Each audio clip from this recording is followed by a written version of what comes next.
Okay, so we are live. Hope everyone can hear me well and the sound is coming through okay.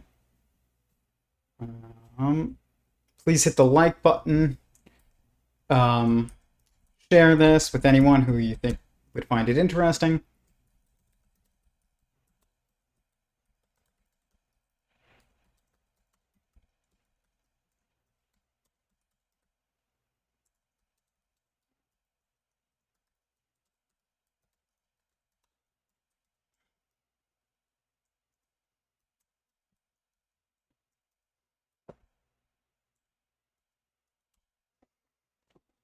Okay, so a few things that we're going to talk about tonight.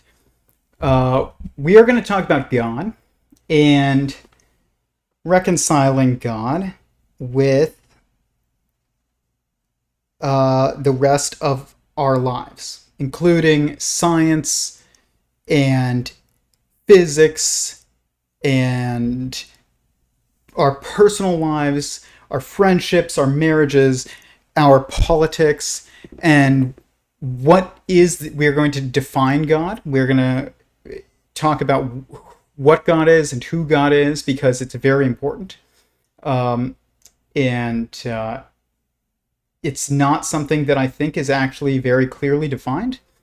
If God exists, God has one definition that is accurate, that is totalizing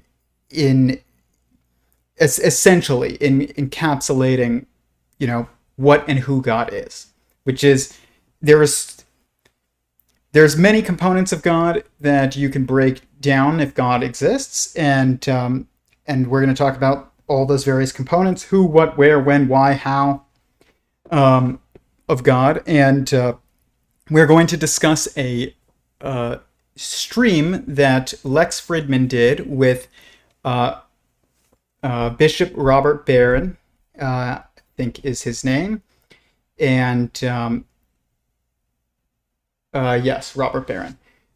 He is a Catholic bishop. I am not Catholic, just so you guys know, and I still think that this was the most competently done interview on theology that I've seen in a very long time, if not ever. So Bishop Robert Barron, I've never heard of him before this, but I've never seen someone who is a bishop or a rabbi or a priest or pastor or an imam discuss God so eloquently ever. And he touches on some things that are very relevant to sentient singularity theory, and even uses some terminology that's very relevant to sentient singularity theory, and we're going to talk about it. And I think that this is going to be a great episode. I highly recommend subscribing to Lex Fridman's podcast if you haven't, and watching the entirety of the stream that we're going to be discussing tonight, which is linked in the description below. I also want to thank Kirchai Mongol for listing this channel as being recommended to follow, and having valuable content in his latest video of 40 recommended math, physics, consciousness channels, and this one was listed under consciousness, which I think is accurate. All of these things blend, but that is probably the most accurate categorization, I would say, of this the content on this channel, is it discusses consciousness. It boosted the channel to over 1,000 subs, which is awesome. I'm not somebody who chases subscribers or likes, and I truly mean that. Otherwise, I would have way more, because I know how to do that. I worked for PragerU, I know how to do that. And but it's always been important to me that this channel grows organically, and also, as I've stated before, I'm not motivated by likes and um, and subscribers, and because of that, I really had a hard time posting pre-recorded and produced videos in the past, and I got about 3 or 4 videos into this channel doing that, and just did not find it motivating of me. But I ended up working up bravery to go live one day, and I think 1 or 2 people joined that discussion live, and I don't know how they found this channel, but it was enough to motivate me to do this every week. And I'm sometime between 7 and 8 Pacific time. I usually start. I am going to try and bring that to earlier, but right now it's going to probably stay at around 7 or 8. But it happens every Tuesday, and I don't really skip any days outside of extraordinary circumstances. So this has been quite a journey, and I'm just grateful to God and also to everyone else who has helped and participated in this project to reach this point. It's such a small number compared to so many others out there, but just growth is good. It's good to see growth. And even though I was a bit concerned that doing a video like this on God might actually bring down the subscriber count, that is not going to stop me from doing it, because it is essential to understand God. If you're going to understand physics and metaphysics and mathematics and politics and morality and economics and meaning, everything that is a field of study that we have stems from God. And so sentient singularity theory is part of what this channel is dedicated towards. It's dedicated towards highlighting important discussions and concepts, or important discussions on key concepts in the physics, consciousness, morality, God, cosmology type of area. But it also is all contextualized around my own personal theory, which is a theory of everything, but it's also a theory of Every0ne more fundamentally, and that's where the name of this channel comes from. And that name of that theory is sentient singularity theory. You can look at sentientsingularity.com, and it has an overview of it. And that website is currently in progress. Once it will be updated once the paper that I'm writing gets out, which we will actually look at a little bit today, because there are certain aspects of it that come up, and concepts that I'm discussing in my paper that come up in this discussion that we're going to talk about tonight.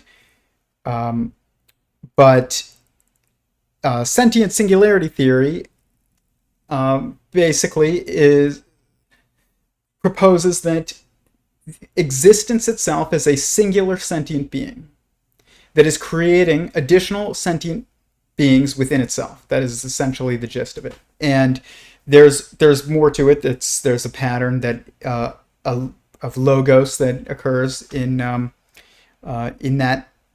unfolding of that, but that is the essential overview of the theory, and that sentience is the fundamental nature of existence. And if that is the case, then essentially that means that there's a God, because God is by definition the highest being that exists. If God exists, God is the highest being. Otherwise, God is just not worthy of being anything particular. It's just a higher being than us, who's to say there isn't a higher being than that being? But God, if God is anything, exists, and if God is unique, then God is the highest being, and therefore is singular in nature. And this is why polytheism doesn't even make sense. If it does, then theism is being defined differently between a theist and a monotheist.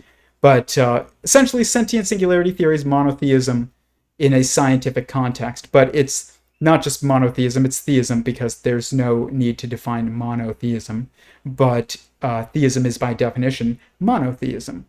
Otherwise, God is not a unique label or a label that is being used to describe it that is being ascribed to a unique being. So that is that, and that is where we're going to approach this. I understand that this is not something that is usually taken very seriously in the scientific world, but that is also part of the reason why physics has stalled. If the people who were working on string theory were theists, I bet you they would find their work much more useful and be able to actually tell us where those extra dimensions actually are. But for personal context, because this is important, I was an atheist, a self-described atheist. I don't actually think that atheism exists. I think there's anti-theism and theism, because you either lean towards the universe as a sentient being or you lean towards the universe as not. And you cannot really say, I have no opinion, because you interact with the universe every day. So you have to have an opinion. It's not Bigfoot where you don't interact with it. It's the universe. You interact with it every day. So do you believe that you are within a sentient being, or do you think that you're not? And you don't have to be sure, but whichever way you lean will align you as being a theist or an anti-theist. If you believe it is not a sentient being, existence, and that consciousness comes from unconsciousness, or that consciousness comes from matter versus matter coming from consciousness, then you are an anti-theist. And if you are a theist, then you believe that consciousness is fundamental, essentially, to existence, and that matter comes from unconscious, or matter comes from consciousness or sentience. So I was an atheist, though, a self-described atheist, really an anti-theist, for 24 years of my life, and then had some epiphanies about the Bible seeming to describe the simulation hypothesis, which would suggest that there was a God, and also kind of like give some points to the Bible. When it says, let us create man in our image, it's plural in the beginning. It's the assembly talking to itself. It sounds like, a simulation hypothesis. But, and then I just took that further, and the story is on my website, but tried to understand consciousness for the sake of figuring out whether or not AI was going to kill us, and it allowed me to understand physics in ways that were intuitive. Quantum physics became intuitive, that doesn't mean I'm an expert on everything about it, but I will absolutely say physics is intuitive to me, even though I'm not fluent in mathematical language, but getting better. But if something allows for you to be, if a new perspective allows for you to be constructive with that, is constructive perspective to take, it implies that there's truth in that perspective, and I ended up eventually assuming that there was a God, and then had some personal experiences, theophanies you could call them, that affirmed that belief, and now I am a theist. But yeah, so that is my story. But I understand where atheists are coming from, and as I'm going to show tonight, there is a diluted and childish, immature version of theology that is taught to little kids, whose parents are not particularly involved with God, and then that education stops when you're a child, and you're stuck with this immature theological perspective. And I would say that this perspective is one that is rampant in the scientific community. It is, I mean, Richard Dawkins and all that whole Sam Harris and that, like, many other people who are famous, for claiming atheism, but they're not atheists. They say, oh, atheism is the absence of belief in God in any way. It's like, I don't disbelieve in God. I have no belief. No. You disbelieve in God. Like, there is no, I have no opinion. Oh, I'm an agnostic. You can't be an agnostic about the universe. You can be in a transitionary phase in your life where you're moving from one to the other and you're kind of like stuck in the middle right now, but it is not a state that you exist in perpetually. It's just, you're just moving.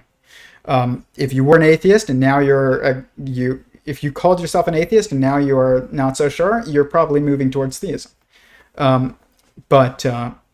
So we're going to show tonight how truly philosophically and logically and consistent and coherent theists who are competent can be. And it will, if you to understand God and sentient existence, as I would say, at least, because my theory proposes this. I'm betting the farm on this idea that existence is a single sentient being. That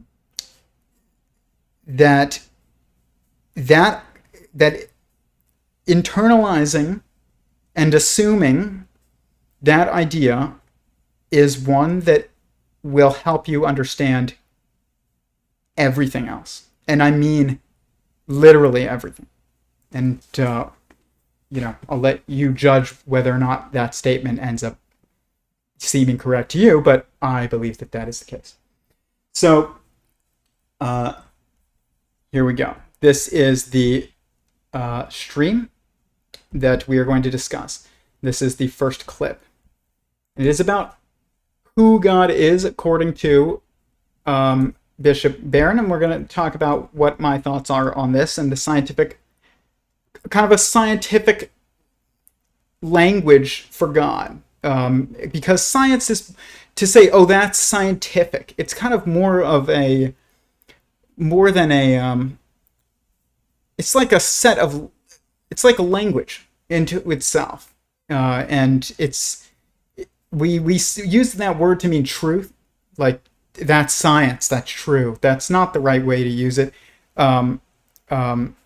That's the same way that people would use the word religion. But religion and science, when they're used like that, are the same exact thing, and they're both useless. So religion and science both have the different goals and also somewhat of the same goals, but they work opposite of each other, where one kind of is focused on understanding the world through our own experiences, and the other is through our own actions, and the other one is understanding the world more empirically. But I think that we've reached the limit of this a little bit, not completely, but the next, leg of science is to escape relativity. And when I say relativity, I mean relativity of everything. Theory of everything is a theory of morality. It is a theory of cosmology. It is a theory of God. It is a theory of politics, economics, physics, mathematics. It explains all these things. It is the meta theory that is the bedrock foundation that all of these other fields that we currently have are built from, and none of the current fields are in and of themselves foundational, including mathematics, despite the assumed narrative.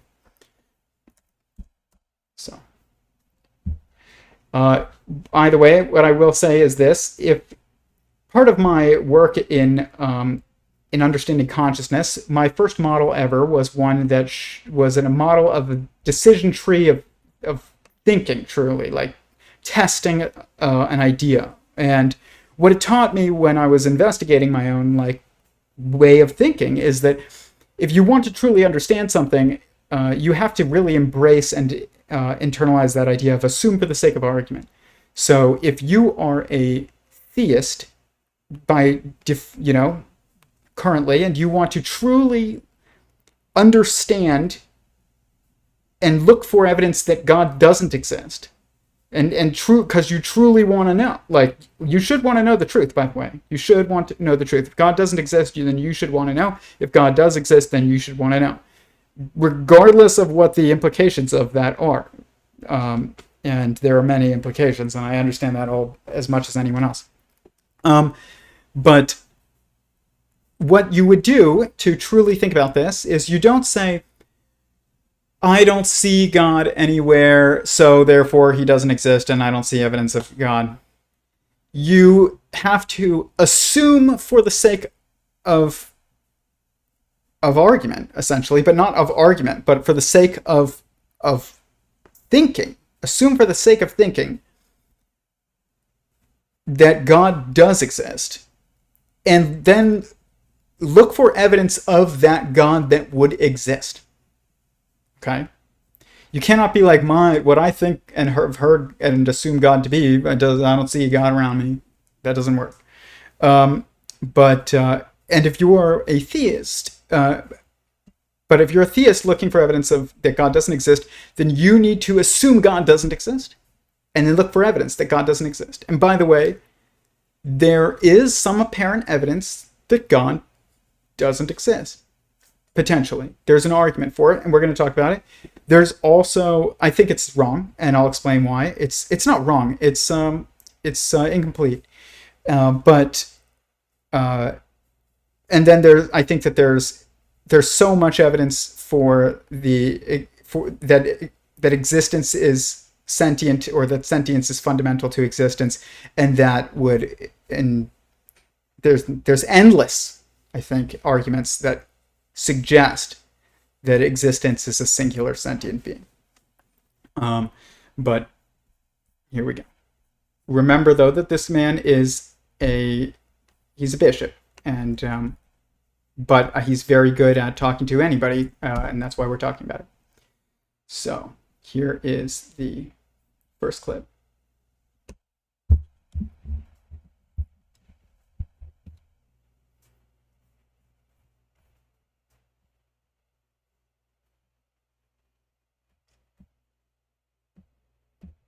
Is God.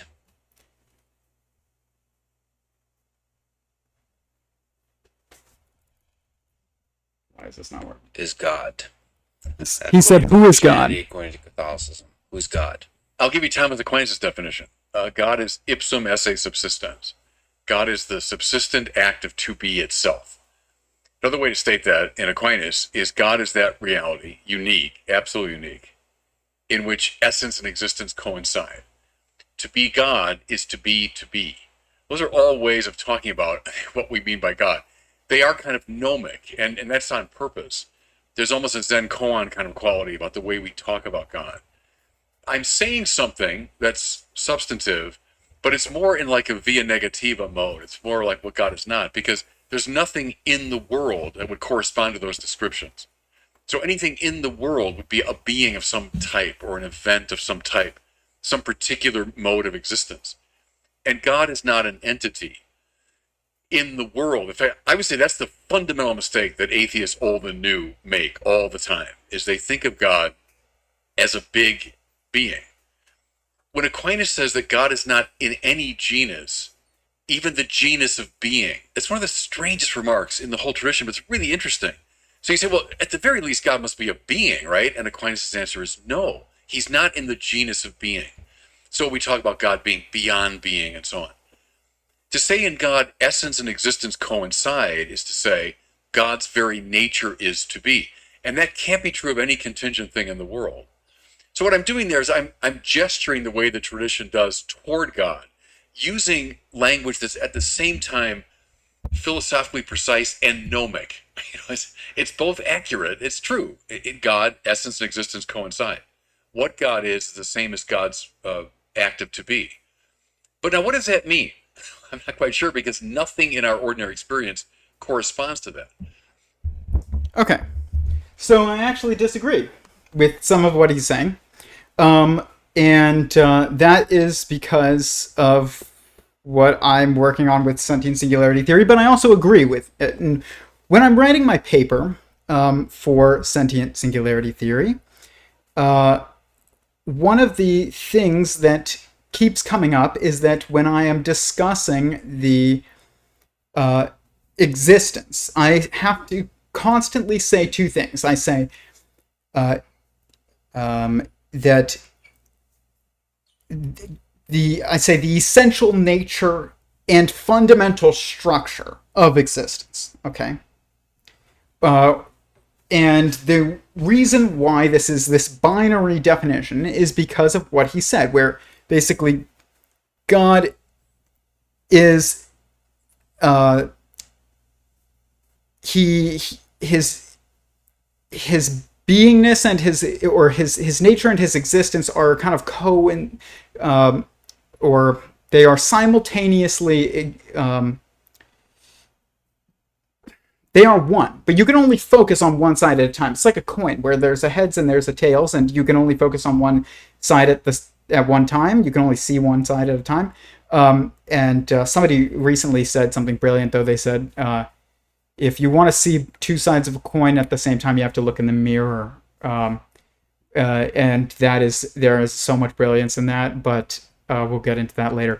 But God has a fundamental nature and is also a specific structure. So what is that fundamental nature and what is that specific structure? And sentient singularity theory basically proposes that it is a singular unit that is self-contained in some way that is also sentient in nature. So it's the fundamental structure of God is oneness, and the essential nature of God is to be sentient, which means to be self-aware and to have feelings.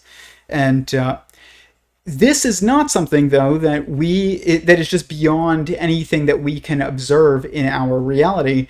It's something that we can only observe in our reality, and that is why it's so tough to pin down this type of and understand kind of where physics has gone wrong and stuff like that, and where consciousness comes into play, is because you cannot escape the construct of consciousness and the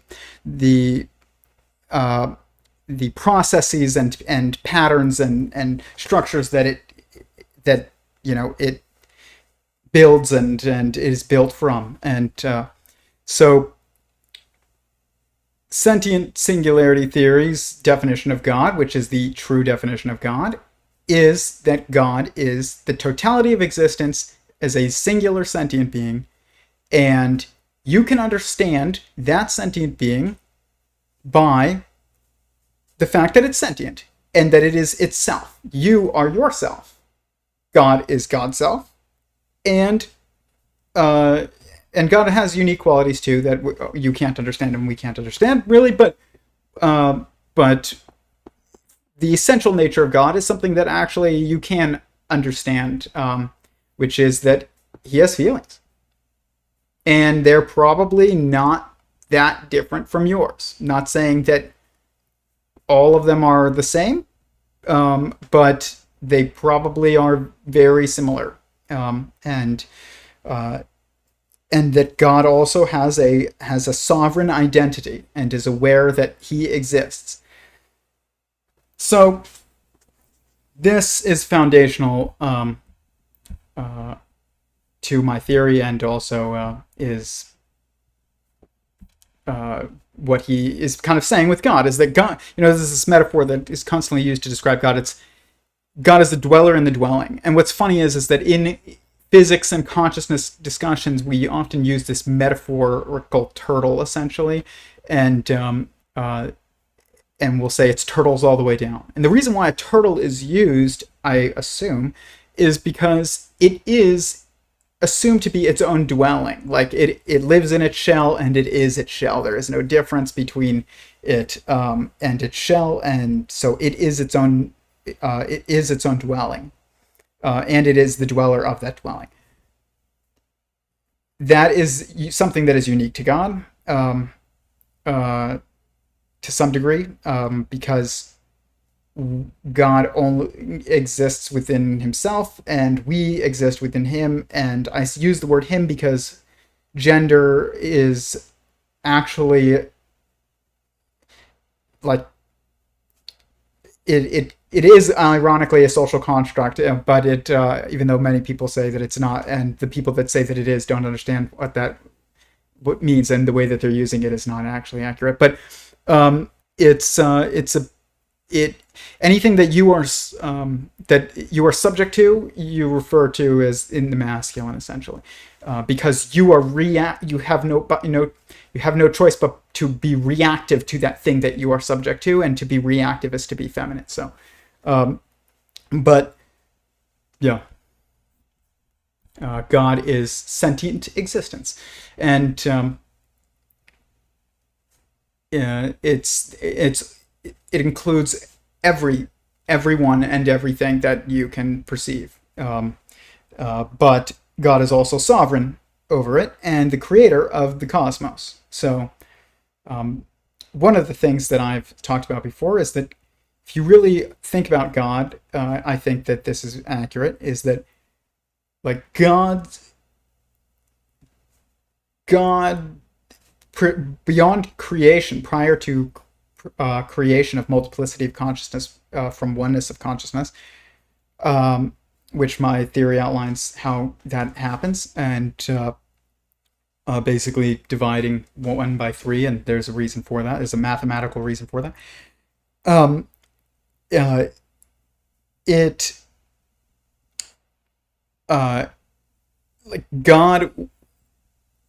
like God was absolutely alone, and in this meaningless state. Like he was truly meaningless and truly alone, and it kind of flips your view of like God, and it contextualizes creation a bit. And we're going to talk more about that later because meaning comes up in this, but probably got a bit ahead of myself.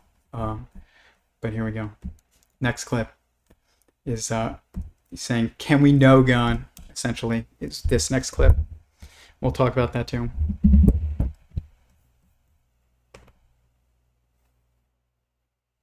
For us to visualize, to comprehend, to know God. Not utterly, of course. And I would say our knowledge begins always in this world, begins in ordinary experience. But I think we can, through metaphysical analysis, through philosophical reasoning, can come to some knowledge of a reality which is transcendent to our experience. So we gesture toward it. I always like Aquinas, who says the language about God that we use is analogical. So it's not univocal, meaning what I say about that, can, or about this bottle, I can say about God. No, that makes God an entity. At the same time, it's not simply equivocal. So if I say, well, that thing is and God is, I mean totally different things. No, I mean something analogous. So to be God is to be. So the real meaning of being is the being of God. The being of that thing or this thing, or the being of galaxies or subatomic particles, would be analogous to God's manner of being.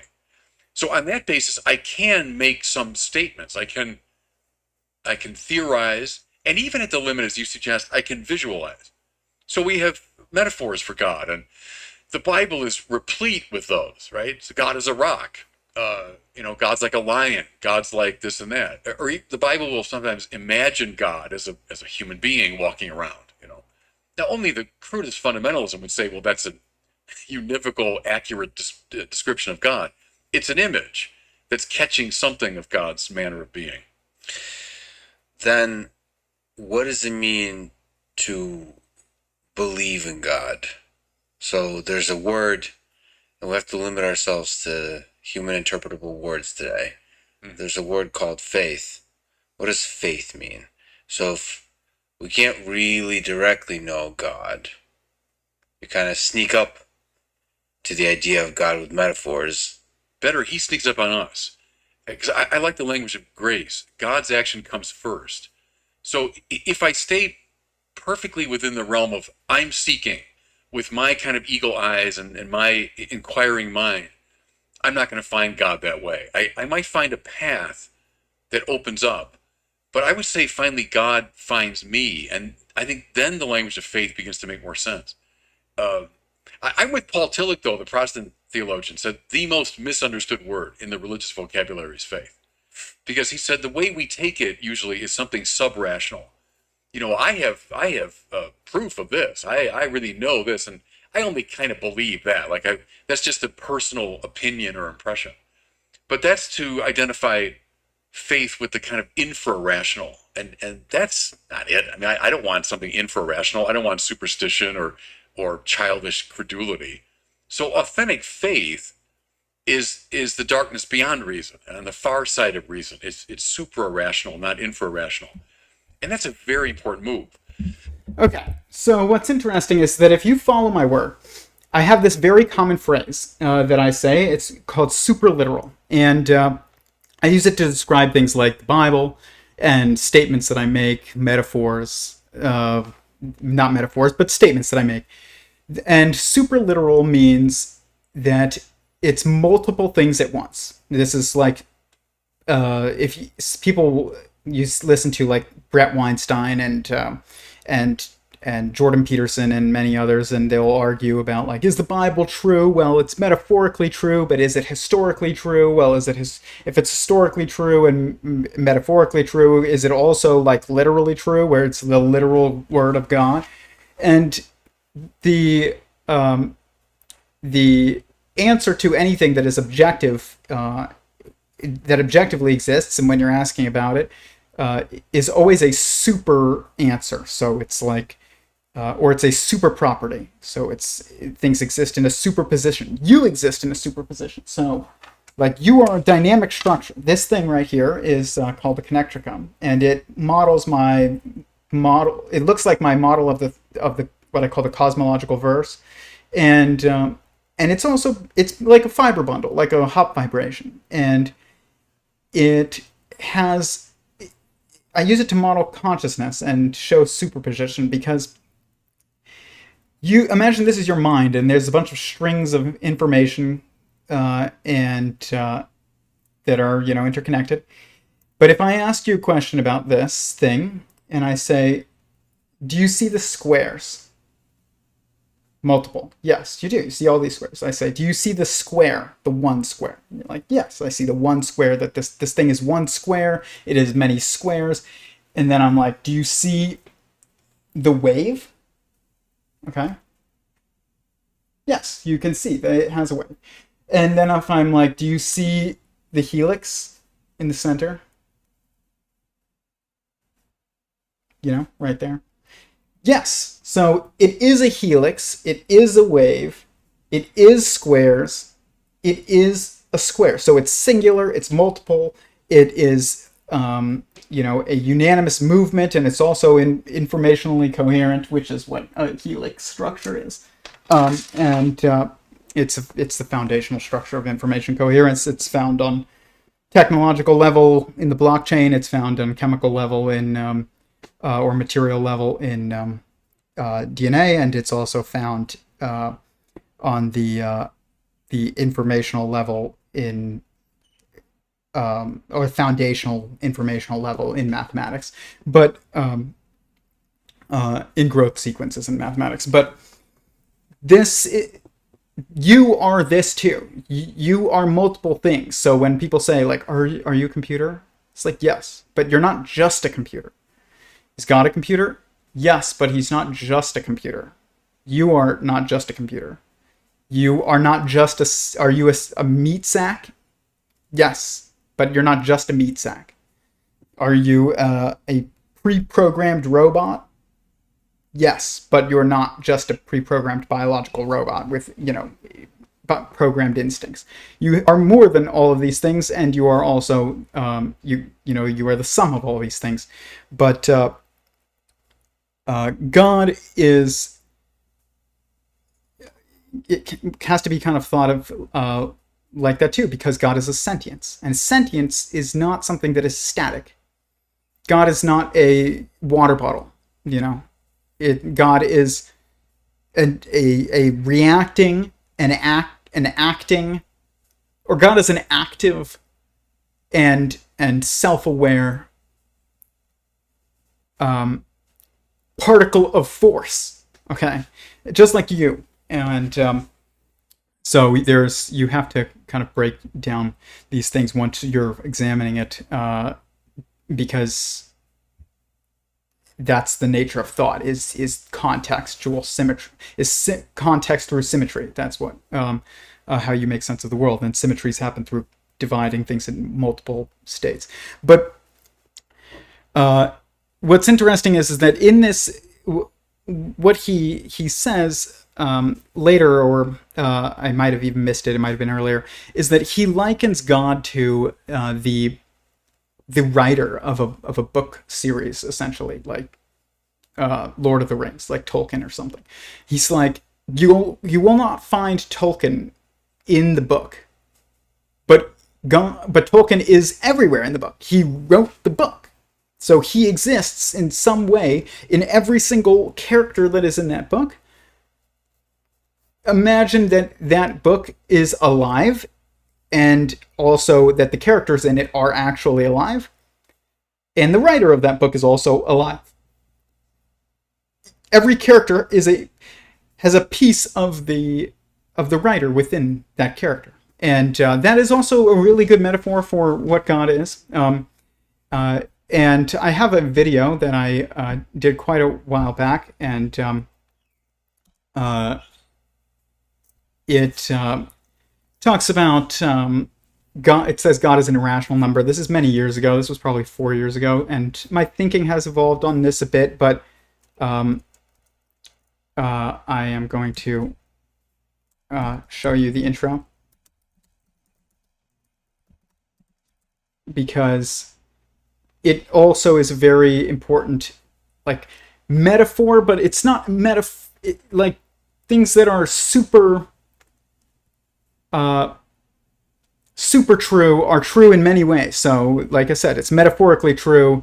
The Bible is historically true. It is also a prediction of the future. So it is predictively true. It is historically true. It is metaphorically true. It is super literally true. And faith is kind of, he called it super rational. And I think that faith is also the most misunderstood word out there. And faith is, I don't have faith that God exists. I'm aware that God exists. Most people who are theists, I would say they believe God exists, and I think that that's fine to say. But you don't have faith that God exists. You have faith in God, but you don't have faith in his existence.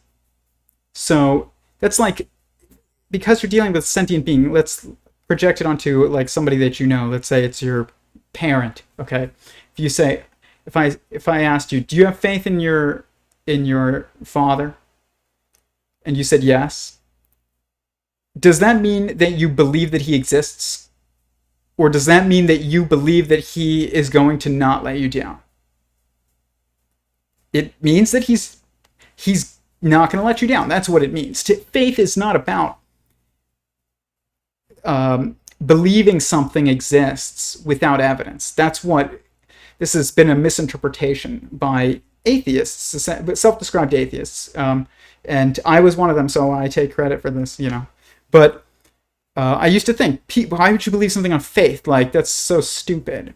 And like, you're believing something with no evidence. But you don't believe that something exists on faith. You believe that something exists because there's evidence. And theists would tell you that there's evidence in their lives that God exists.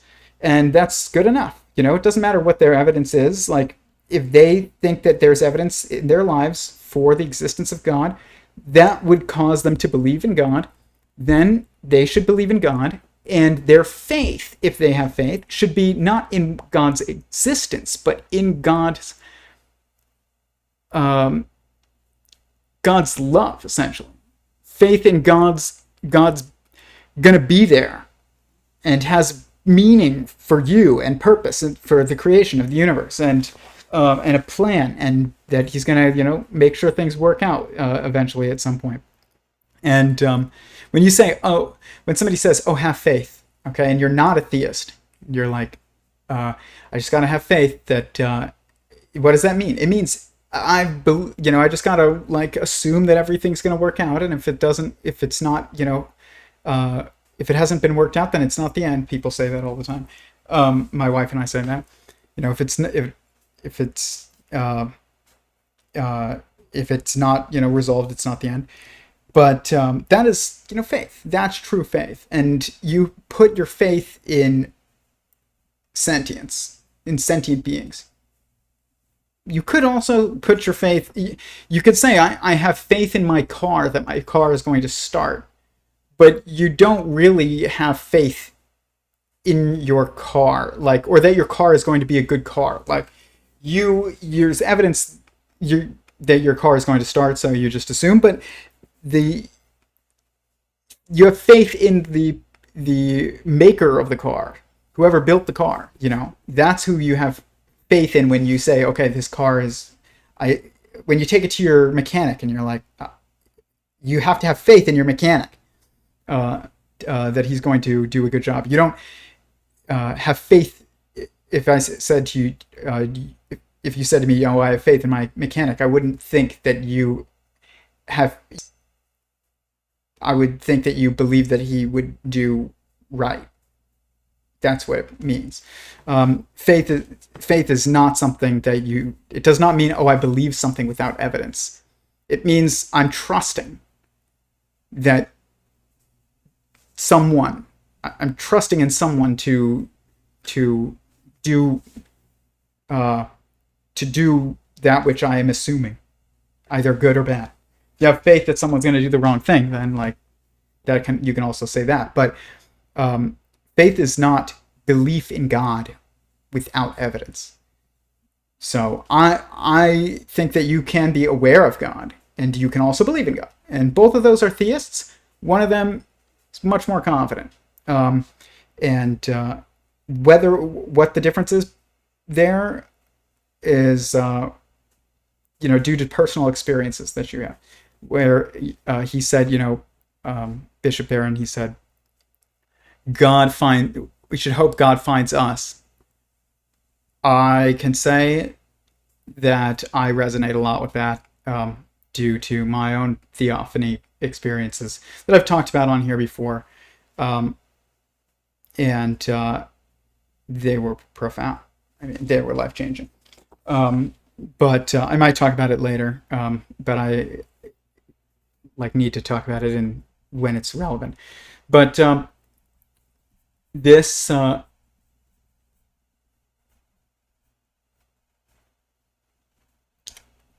right here is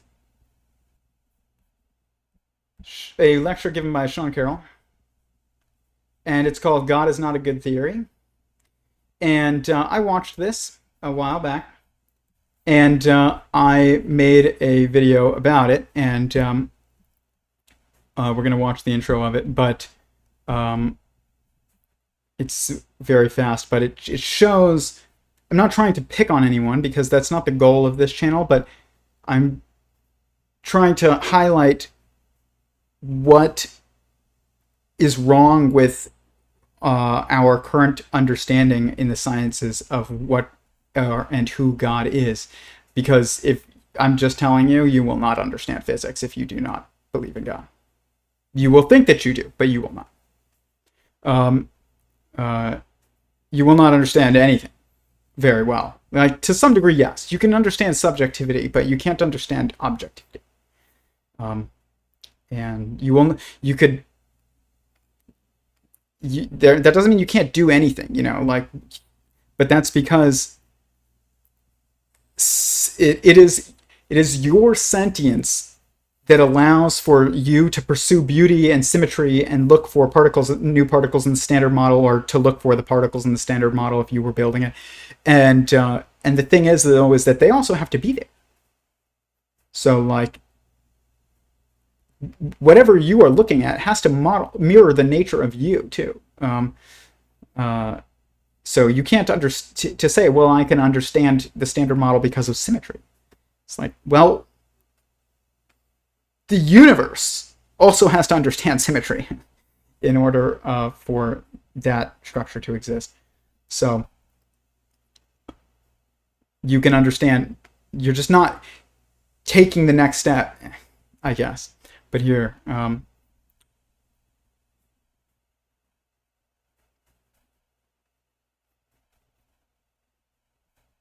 this right here. This is an old video of mine titled "God is an Irrational Number," and it shows why we can't look around and assume that God doesn't exist just because we don't see him. And it's through a metaphor, but it's not just a metaphor. It's also like literally true. It's super literally true. I want you to imagine for a second a white blood cell. And this white blood cell, he walks up to this red blood cell. And he says, "Do you believe in humans?" The red blood cell says, "No way, man. I don't believe in humans." The white blood cell says, "Why not?"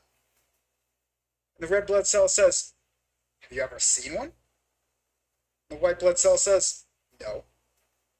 The red blood cell says, "Well, then, it's stupid to believe in humans."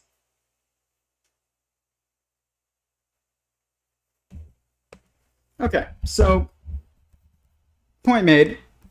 Humans exist. You exist. I exist. Blood cells have never seen a human before, ever. They are sentient beings too, by the way, at least according to the proposal of sentient singularity theory, and even the modern narrative of biology would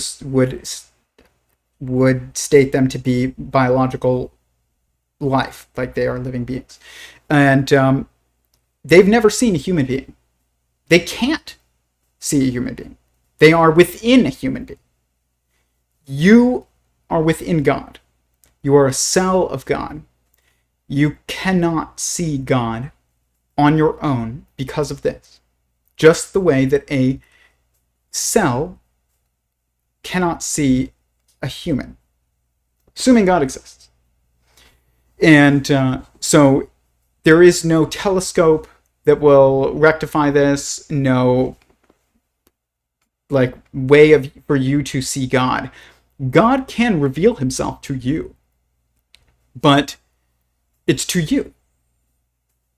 And that is not something that you could do on your own will. Because the will of God trumps your will. If God exists, God's will trumps your will. So that is why you can't see God. That's the same basic thing as what Bishop Barron is saying, where he said, you can't see Tolkien as a character in Lord of the Rings, but he's everywhere. You're within Tolkien's mind. And we are within God's mind, and you cannot see him. And just like your cells are within you, cannot see them. But this is also kind of like an issue with, this is the intro that I was talking about with Sean Carroll to that lecture that he gave, and Sean Carroll has a lot of value, and so does Richard Dawkins, and so does Sam Harris, and I watch these guys, and I've learned from all of them. And I've watched hours and hours and hours of Sean Carroll. He blocked me on everything for making this video, but I don't think he should have done that. But it's you can't just block an idea that you don't like. That's not very scientifically consistent. It's not consistent with good science, I think. If you did believe that God was a necessary being, that you literally could not imagine a universe in which God did not play an important role in order, logically, for me to refute that belief. All I need to do is to invent a universe in which God does not exist. Invent a universe in which God does not exist. So according to Sean Carroll, all we have to do in order to show that a conscious creator is not necessary to the existence of a universe is consciously create a universe. Does anybody else see the problem with this? The issue is because he doesn't have a proper understanding or definition of God. And there is one definition. People say, well, that's your definition. No, there's one definition. This is the keystone to understanding God, whether or not God exists. If you want to know whether or not God exists, you have to assume that there is one definition. If there is multiple definitions of God, then this is a useless conversation. But if you want to if your goal is to prove that God doesn't exist, which you should actually have the goal of the truth, which means you should reject your current default assumption, whatever it is. If you're a theist, you should assume atheism is correct. If you're a theist, you should assume God doesn't exist. If you're, an anti-theist, then you should assume that God does exist. But you have to, in order to do that, have a proper understanding of what God is and an objective definition. An objective definition of God is that God is the totality of existence is a single sentient being, and that we are within. We are cells in an organism, which is what is going to come up.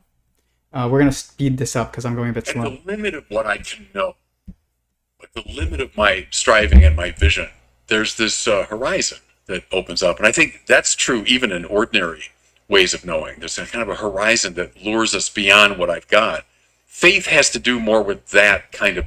Yeah, I mean, like I said, faith is not... I think that he's not actually saying it the best way, but faith is not about whether or not God exists. Faith is about whether or not you trust God, and you already assume he exists. So in this discussion, he also talks about God is when Moses asks God, "Who are you?" when he sees a burning bush, God answers with, "I am who I am,"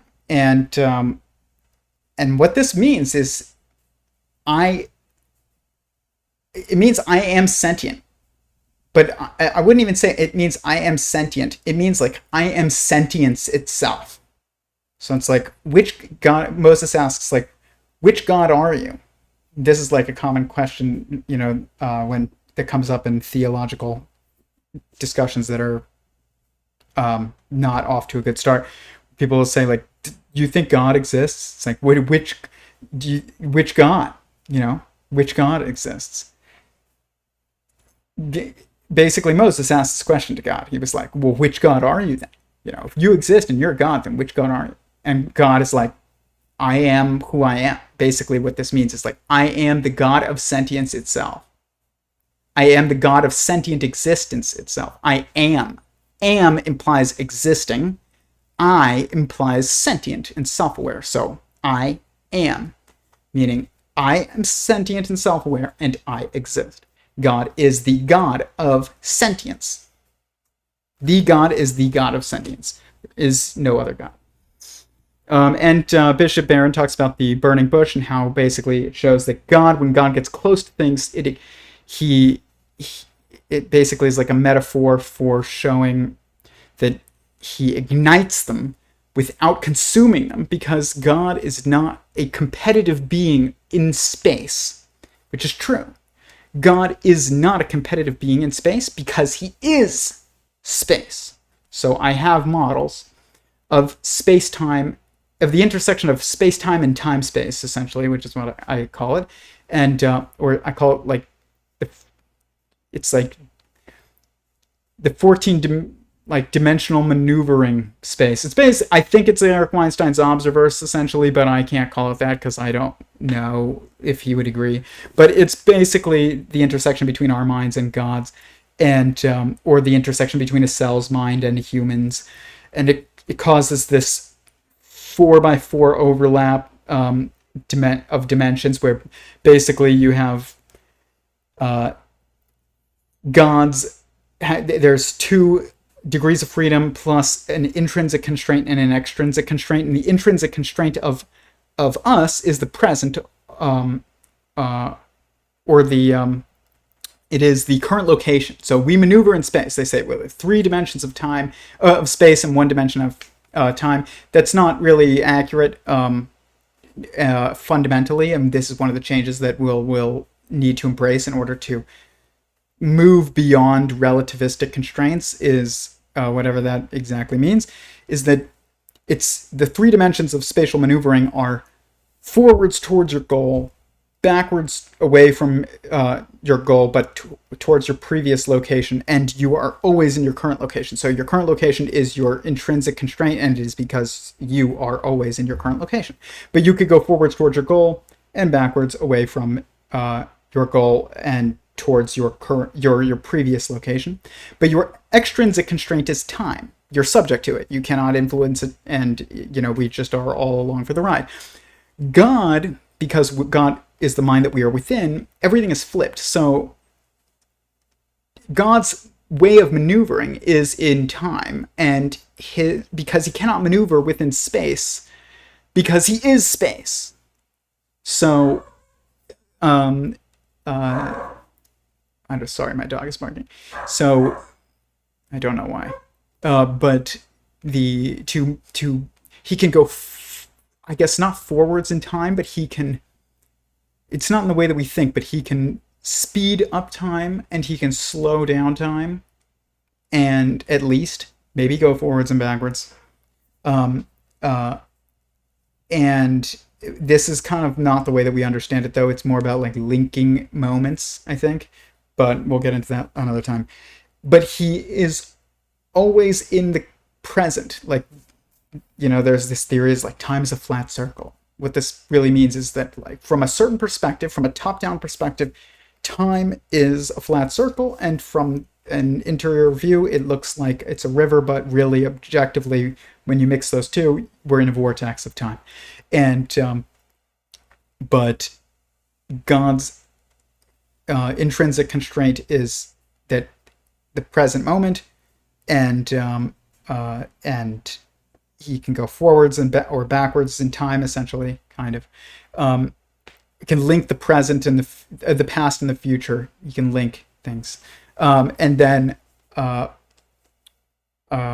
his extrinsic constraint is space. So he is, like he cannot escape space because that is himself. So this is why God is non-competitive in space. God cannot be in space in the way that we think of, where like he is a competing entity, where you and I cannot stand in the same spot, okay? But God can stand within us, which is not like, means he can be anywhere, because he can be within anyone. And that is kind of a unique property of God.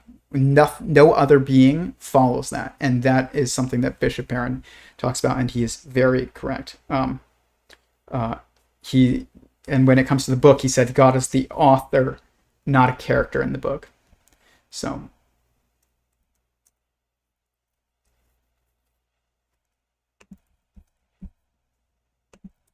next slide. This is very relevant to sentient singularity theory.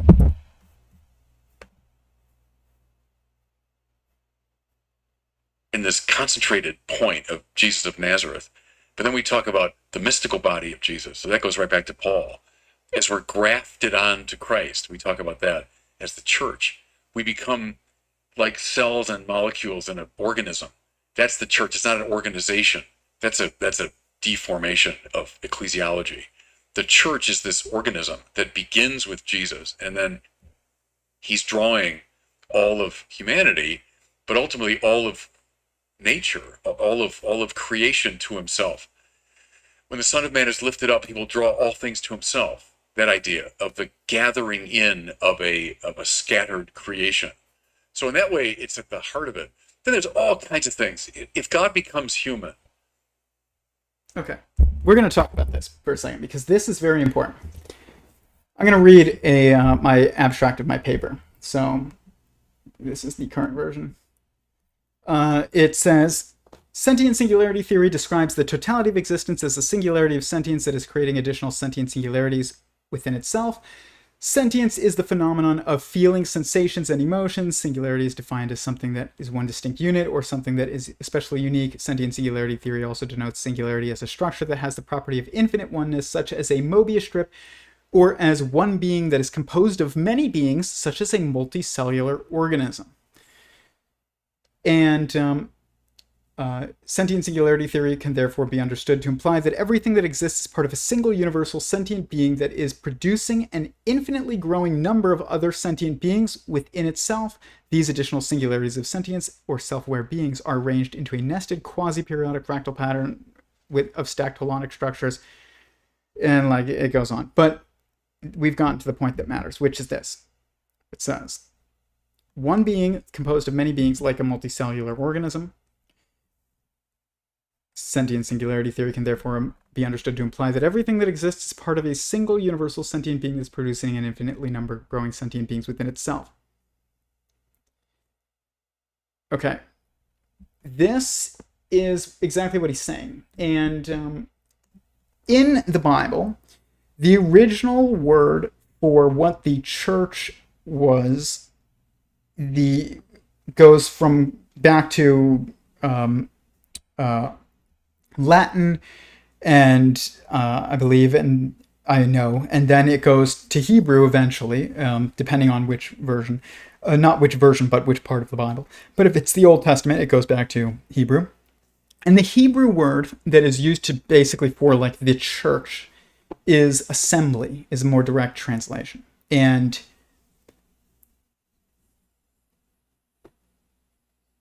this is exactly the word that I use in sentient singularity theory, and is also used in like Lee Cronin's assembly theory, which is actually like really making a lot of progress in understanding the cosmos. I agree very much with kind of his interpretations of time and all kinds of like objective time as entanglements of, you know, states and which are really beings. And but this idea is what I just said. If like, imagine you are a cell inside of an organism. You can't see it, but you are part of it. So we have atoms, or we have hadrons. They unite into an atom through a marriage structure. Then you have atoms unite into molecules. Those molecules then unite into cells, essentially, and people will be like, oh no, it's organelles. It's like, no, that's a subjective structure, not an objective structure. So we're looking at stacked holonic objective structures. And then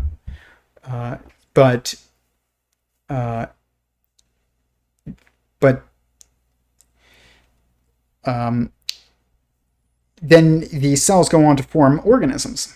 And the church, as described in Christianity, is really what it means is that it's often used to mean the Catholic Church.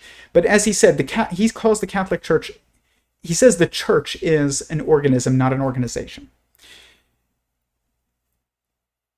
In my theory, sentient singularity theory, there's two different types of organism. There's an organism that is an organism, and then which is a sentient singularity, and then there is kind of like a mock organism, which I call a corporism, which is basically like a corporation on like the biological level, and I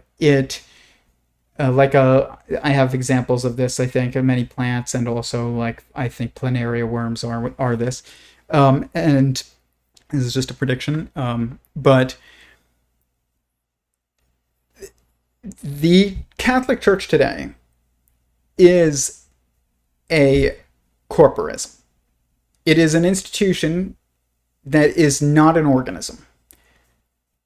There is no organism of the church right now, or the assembly of humanity.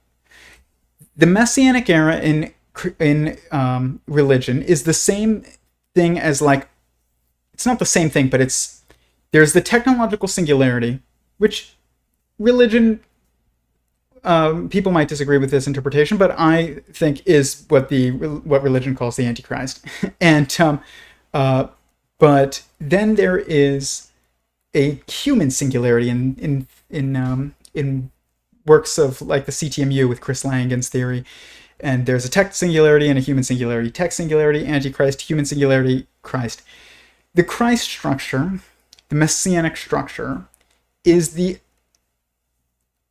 pattern of unification of the levels in the periodicity of consciousness in sentient singularity theory.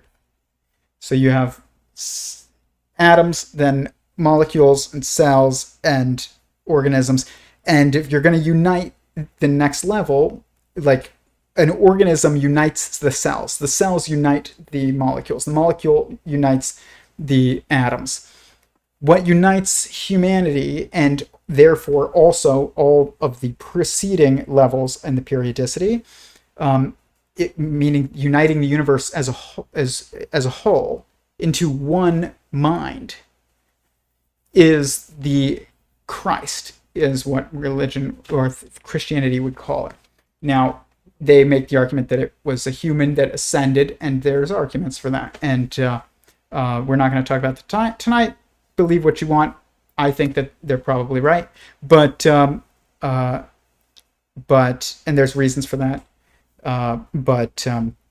It doesn't matter for the sake of understanding sentient singularity theory right now. It is, and the physics of Christ, essentially, or of the Messiah. It is I call it replication and stacking. So when cells multiply, that's replication, and then there's stacking of an organism on top of it, which this process in my paper is the process of evolution is two-sided, and it has adaptation and it has ascension as the two sides of evolution, and which is also kind of called referred to by me as replication and stacking. But the change in the replication and stacking process would be referred to as like adaptation and ascension. So those are like the four primary perspectives of evolution would be like adaptation, ascension, replication, and stacking. And there's four primary perspectives in sentient singularity theory. It's inside, outside, separate, and oneness. And they help you orient in objectivity, but they also apply to everything that's objective. There's always going to be four primary perspectives of it. So evolution's four primary perspectives in sentient singularity theory are this replication and stacking and adaptation and ascension. But this ascension process is the stacking process that basically unites all the assembly of multiplicity that composes this unified being that is to come. Humans will reach this point. We have not. There is no organism of humans, composed of humans, that is here yet in this verse of the cosmos. But it is coming, and thank God, because if it didn't, we would kill ourselves with our technology.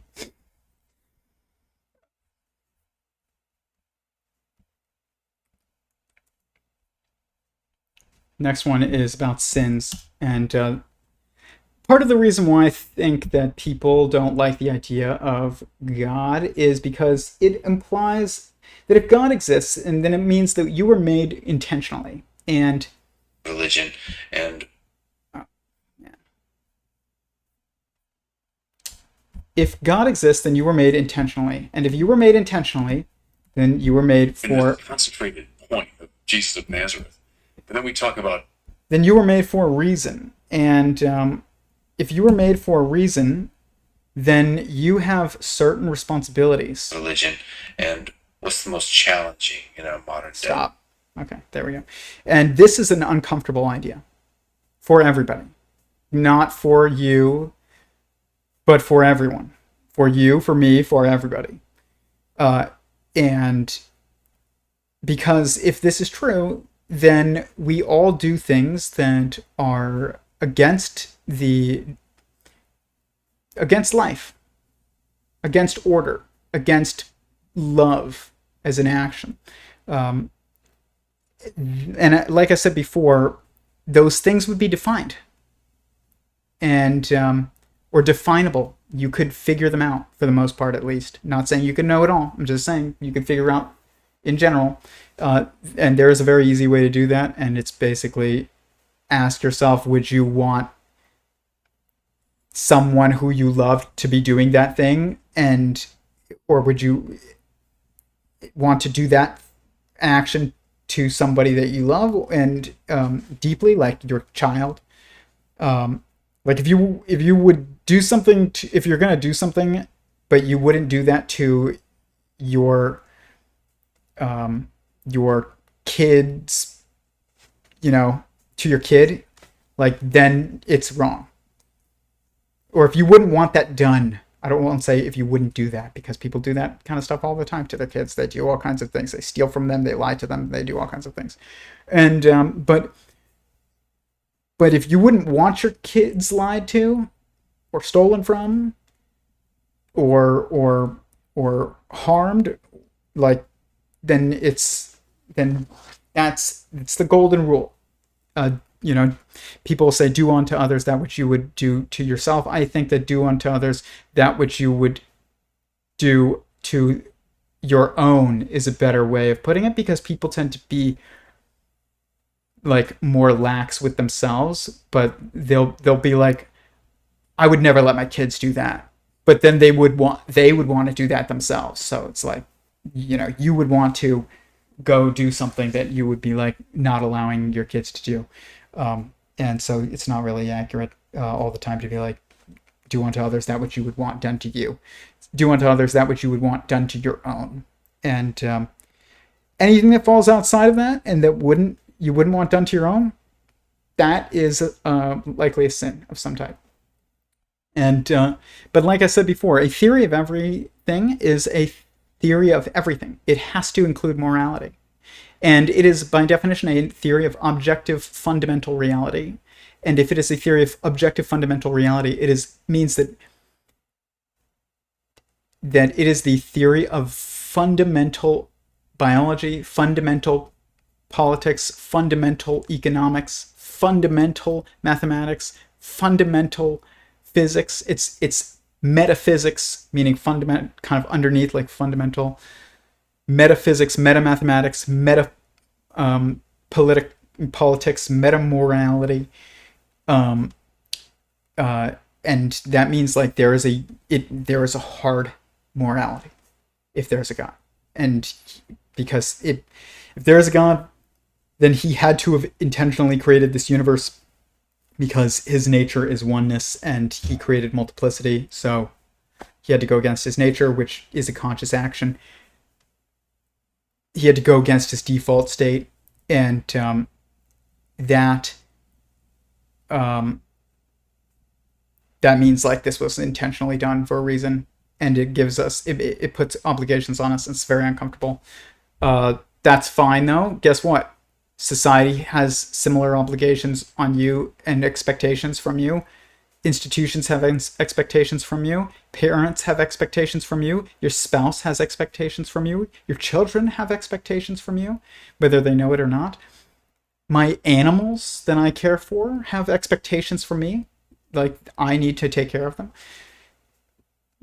Expectations are not something, like, moral expectations are not something that do not exist if God, like, just outside of just talking about God. They do exist because of God. If God exists, which I assume God exists. I don't just assume, God exists. But if God doesn't exist, then there's really no morals, because you're not here for any reason. Like, this was you can't even call it like a fortunate accident. It's like, what does fortunate mean at that point? What is good versus bad? It's all just like happens, and you should just therefore enjoy it as as best you can, and that just leads to hedonism, which is not actually very enjoyable, leads to emptiness. But they talk about the 7 deadly sins, and he talks about like how what is the worst sin, and he said of the sins that are the 7 deadly sins, and I think that this is great and important. It's, like great to speak about. I don't think it's great. I think it's great that he highlighted it. Is that pride is the worst sin, especially for men, and he didn't say especially for men, but I'm adding that. It's known. But lust is kind of like the least serious of these, but they all, if they run rampant and out of control and aren't reconciled through this process of growth of life, then by God, then it will just lead to the destruction of everything, because it leads to entropy, and growth has to exceed entropy. If growth doesn't exceed entropy, then by definition there is no growth anyway. So and we're all going to die, but that's not going to happen. But lust is kind of, he said, is like deeply tied to our physical being, especially as men, and that's true, and that makes it kind of it's not as fundamental as the others, and whereas like the most fundamental is pride. And the reason why pride is so fundamental, and he talks about this, but this is accurate, is that everything else flows from that. So every other sin. So because the opposite of pride, and I've talked about this a lot on this channel, is humility. And we don't actually understand humility. I think Bishop Barron does. He says this all in here, and we'll look at it. Is that true humility is the opposite of pride. Pride is kind of the assumption that you are responsible for everything in your life, which, by the way, means that you will fall apart if that's true, because you don't want that, because that means that all of your failings are also completely, all the things that not your failings, because your failings are yours, but all of the instances in which you don't get what you think you should get, which if you think that you should get something, then that is based on pride in and of itself, then you also ascribe that to you. And so like everything is your fault, and you will ultimately die. So like you're not going to ever be so successful that your self-driven and created success ever outweighs your failings to the point where you have no, you can escape, I guess. You won't escape your limits. Like you have limits, and that pride would assume that you are responsible for those almost, even though people will say that's not true. But it in your mind, it kind of reconciles like that. So Dennis Prager said to once, and I'll never forget when he said this. He said people were like giving him all this praise at some party that is his birthday, and he was like, if you let compliments go to your head, you will let insults go to your heart. And it's like, that is so true. And pride is what also allows for insults to go to your heart. So kind of that's like a reduced version of the same concept, but extrapolate that out to all of life. But pride has multiple issues with it as well, metaphysically, because if you to take pride, to have pride is to like reject. It's not to reject, it's to elevate yourself above anything else. And And to do that is to reject all of the existence, and especially if existence is a sentient being that chose to create you and gave you talents and limits and situations in your life and moral expectations. Pride will destroy your ability to orient in these, because you have now elevated yourself above that which you need to use as your bedrock to build from, or kind of you've erased that that bedrock that you must build from, or you've elevated yourself above the cornerstone that would allow you to orient in reality. And it really does cause the breakdown of your mind, and we can see that in today's society, everywhere. Like, pride is horrifically toxic, but it's also very sneaky, and that's also why it's so difficult and dangerous. Is like, it sneaks up on you, because you also do things you do put an effort in your life. So like, should you not feel good about that? Should you just be like, oh, I am nothing? No, that's not humility either. Humility is what keeps pride in check, but humility is honesty. It's honesty in context. It's objective honesty. It's super honesty. Okay? That's a good way of putting it. Humility is super honesty. And Bishop Barron says even in this, he's like, it doesn't mean like, oh, I'm nothing. And we think this now because we've seen so many famous people and politicians who, that get elected president or something, and then people are like, oh, say something about how successful they are, and they're like, oh, I'm not that successful. And this is fake humility. This is posturing, and it's not real humility. True humility is honesty. If you are the best at something, then, and you truly believe that, then it is humble to say, I think I am the best at this.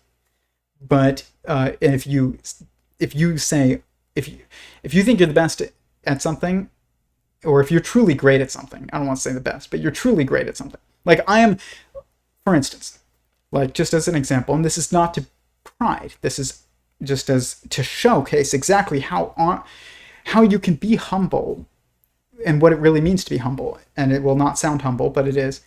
I am an expert among experts on reptiles. I am not just an expert. I am an expert among experts. I am an expert among experts among experts. And that is just a fact. And I know that because I interact with the best. And I know. But that's not a prideful statement if it's true. Pride is to say, like, and by the way, I'm not taking credit for that, mostly at least. Like, tend to say like 2/3 of the credit at least go to God and everything. 1/3 of the credit sometimes can go to you, maybe. But it seems like mathematically that would be the way that it worked out. Because you have to be able to take some credit for some of your actions, but at the same time, otherwise you have no moral responsibilities either. If you can't take credit for the things that you do that are good, then you can't also be accountable for the things that you do that are bad. And so this is why pride is so sneaky, is because but it's also not. It's just like, it just means honesty, like true honesty, like honesty with yourself, honesty with everyone else, and like within the context of and acknowledging where, why what you are stating is true. I wasn't given I'm not responsible for my interest in reptiles. Like, I do not, by the way, like, I think that I understand the universe as well as anybody else that I've ever seen ever, at this point, which is pretty, like, that sounds like the most non-humble statement, and I recognize that. By the way, there's nobody that can say that without it sounding like a tool, like an ass. But and I recognize that too. But at the same time, like, it's honest. And I also will admit that I can take very little credit for that. I didn't go to school for physics. I didn't go to school for math. I didn't try and try and come up with a theory of everything. Even I had no intention of getting into this. I just tried to solve one other problem, and then it led to this moment where now I'm working on this and, like, you know, presenting a theory of everything. And it's like, and I went, within 1 year, I was able to understand so much about the symmetries of particles, or I don't want to say understand so much, but so much became intuitive about, like, the understanding quantum mechanics and understanding relativity and understanding, like, the same thing that led to that allowed me to do simplify crazy things in everything from, like, sociology to politics and theology. Even in scripture, I can make sense of, like, passages that just seem like they've been convoluted by even some of the top narratives of scholars of the past. We'll talk about that another time.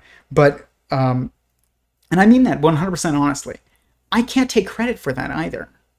This is a perspective that allowed me to, like, do some of this. It wasn't my effort. I didn't work so hard. You can't. There is no class to take on metaphysics of the universe. You just have to, like, have a little, like, epiphany about something and, like, look at it and recognize a pattern and, like, extrapolate it out. And you're not responsible for that perspective. God is responsible for giving you that perspective. And but so you can, in the Bible, speaking of pride and the Bible, Moses is listed in the Torah is described as the humblest man in the world. In the world. Moses, humblest man in the world. What's funny about this is that Moses also supposedly wrote the Torah, which means he wrote, like, Moses is the humblest man in the world. Imagine if I wrote on a piece of paper, like, or wrote in a post on, like, Instagram, Tyler Goldstein is the humblest man in the world, and I posted it onto Instagram. It would seem like it was self-defeating, and it's hilarious that this is the case, even though, yes, like, the Bible or the Torah is supposed to be the word of God, and even if you assume that it is, it's still, like, a hilarious thing. And the fifth book is supposedly written by Moses alone, not alone, but, like, the first four books of the Torah or of the Bible are written by God, supposedly, and the fifth one is written by Moses, and that makes up the Torah, or the Pentateuch, as, like, Christians will call it. But like, Moses supposedly wrote in a book, like, Moses is the humblest man in the world. And Dennis Prager, again, was talking once at an event that I was at, and he was, like, laughing at this, and he was like, this is the craziest thing. How could this even be true? And then he said, it's true. It can still be true if it's true. Which means, like, you can write, I am the humblest man in the world, if you actually are the humblest man in the world, and still be the humblest man in the world, and it not be a prideful thing. This is so contrary to our understanding of pride and our understanding of humility in today's times. Humility is super honesty. It is honesty within the context of everything. You owe your existence to other sentient beings and ultimately to God, and then, contextualize everything that you've done in your life in that, and you get humility. But if that's not the case, then you can call it, you can still try and be humble by saying it's luck. But, like, it's not, you can't actually be humble if you think that there's no God. I don't think. You can, okay, I'm not going to say that. You can be humble, but humility doesn't make sense. Because, once I used to talk to this kid who I went to school with, and, like, his family is very wealthy, and they set him up with a company out of high school. And the kid was, like, not good at school. I was terrible at school, so I'm not judging him. I was probably worse than him at school. But he also, like, he just was somebody who was very into just showing what his parents had given him instead of trying to do something, build something on his own. And it's not a judgmental statement. I'm just describing for the sake of the story. Once I was talking to him and I was like, do you like, I don't remember how it came up, but I was just talking about how, I would be uncomfortable just being like accepting what my parents had, if my parents had made this company and been like, take this, and just, I don't know, like not bragging about it, but kind of bragging about it because he was kind of bragging about it. And he just looked at me and he was like, man, I was dealt a good hand. It's just, I just got lucky. And, but the thing is that he was bragging about it. And that's because even though you can't take credit for luck if luck exists, which luck doesn't exist. That's like saying randomness exists. It doesn't. But like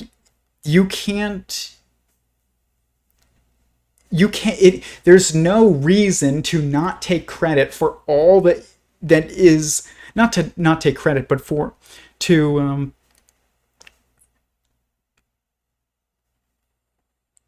not be grateful to someone for something, for all the things in your life, if there is no sentient being that is responsible for it. Like, you can be grateful to your parents, but you can't like be grateful to God, which means you can't be truly, like, humility doesn't really make sense. That doesn't mean you can't be humble. It just means like there's a disconnect in your thinking, and you're just being naturally humble because at some point, to some degree, it is an inclination in certain circumstances, but that doesn't mean that you've rationalized it properly in your mind. But you also can't take credit for anything, because everything ends up being like not determined by sentience almost. It's like there's just like, you just have a set of instincts and luck of the draw situations, and you're not responsible for those instincts or drives either. So like you can't really take credit for even the hard work that you put in or the changes that you've made because they were all just pre-programmed. It just, everything evaporates. And this is what happens is when you are looking at a superpositional structure like pride and humility, like sins and morality, you can't dissolve sins and keep good deeds. You can't dissolve good deeds and keep sins. You can't dissolve pride without dissolving humility. You can't dissolve humility without dissolving pride, because they're two perspectives on one context. And this is something that is understood by the theological scholars, good theologians and scholars, not understood by, others who are not theists. I mean, why is, just for instance, I've always wanted to know, why is Sam Harris so dedicated to like creating moral, to like, why does he think religion is so immoral if like there's no God?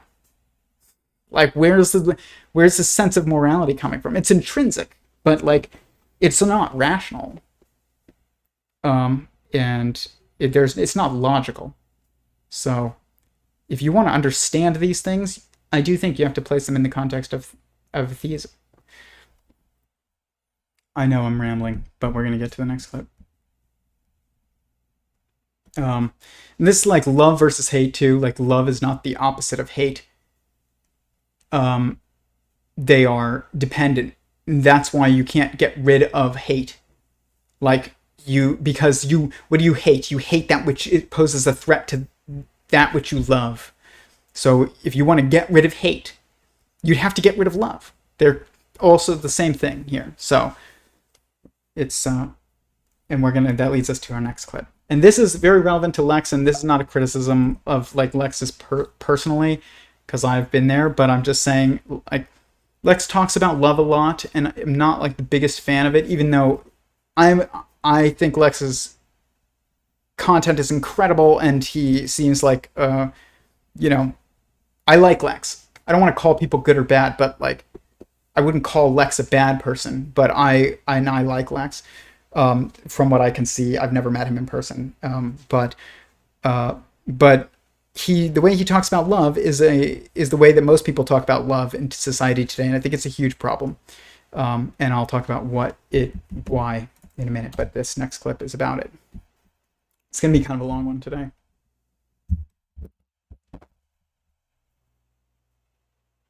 Are you allowed to make mistakes?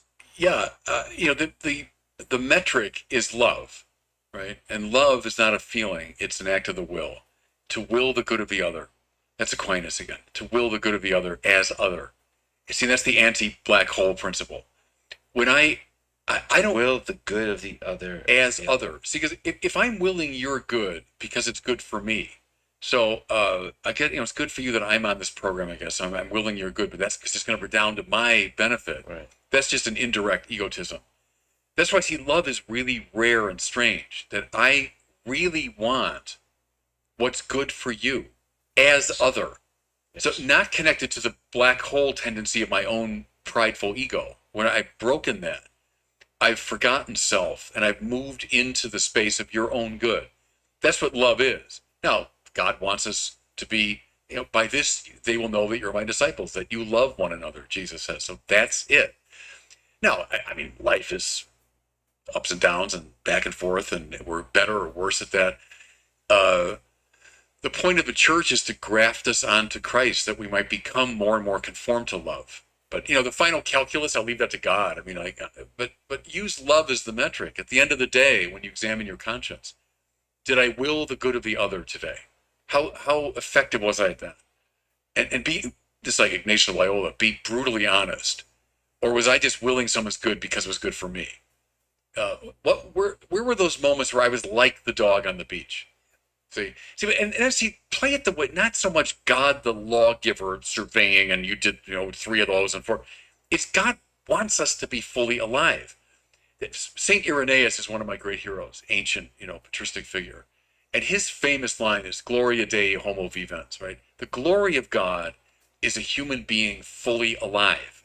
See, and that gets us over this sort of obsession with legalism and did I do enough, and that's a big enough sin, and God wants us fully alive. The key to that is willing the good of the other. He died that we might come to a richer appropriation of that. So to be fully alive is to be in love with the world, or to love the world deeply. And what love means is the other. Is get out of yourself, right? It's the humility. Yeah, getting out of yourself. Let go. That somehow is not. That's not even selfless, because the word selfless requires there to be a self. It's almost like just letting go. Yeah, I might talk about like a gift of self, that you're self-aware, but you give a gift of yourself. Yourself becomes not a magnet drawing things into itself, but it becomes a radiant source of life for others. I think Mother Teresa would have had a keen sense of herself, it seems to me, but it was to light other people up so that they might be radiant. That's the game. So you probably articulate it that way too. Yeah, I love love. It's such an interesting thing. But we have to be hard-nosed about it. Like, your friend Dostoevsky, that love is a harsh and dreadful thing, yeah. Right? It's not a feeling. And our culture is so sentimentalized love, that it's having warm feelings or doing what people want. And that's not it at all. Love is always correlated to the order of the good. Because if I'm willing the good of the other, I have to know what that good is, right? Yeah. So a parent that says, "Oh, I'll give the kid whatever she wants." Well, that's not love. That's indulgence, or that's sentimentality. But I have to know what the goods really are if I'm going to will them for you, right? Yeah. In some sense, you're absolutely right. A component of love is the struggle to know the other. Right. It's the struggle to understand. I mean, that's what I mean by empathy. Is to It's not Valentine's Day romantic gifts. It's a struggle. It's like Okay, I'm gonna give him some credit because I think that that's good what he said there. Because, and I also think it's good that he was called out by Bishop Barron, because Lex says this kind of stuff all the time. He's like, I love love. Don't even say that. I don't think. Like, I don't think we should even say that. Love is an action, and I know this especially now, having been married for a year. Love is not a feeling. It's not. We've now transformed it into a feeling, and I have a theory on why this is the case, and I think it is because of books and movies and songs. And basically, what happened is that when we made books and movies and songs, like in the past, before these things were, people were constantly reading books and constantly watching movies and listening to songs.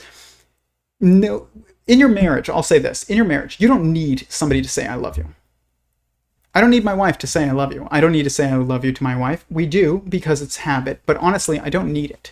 And but if you come home and dinner is made for you, or you just found out that you lost a family member, and your spouse comes over and is with you and embraces you and cries with you and is there for you, or you are you're having a problem, you're getting into an accident, your spouse shows up and cuts the bumper off your car that's dragging on the ground, like all these happened.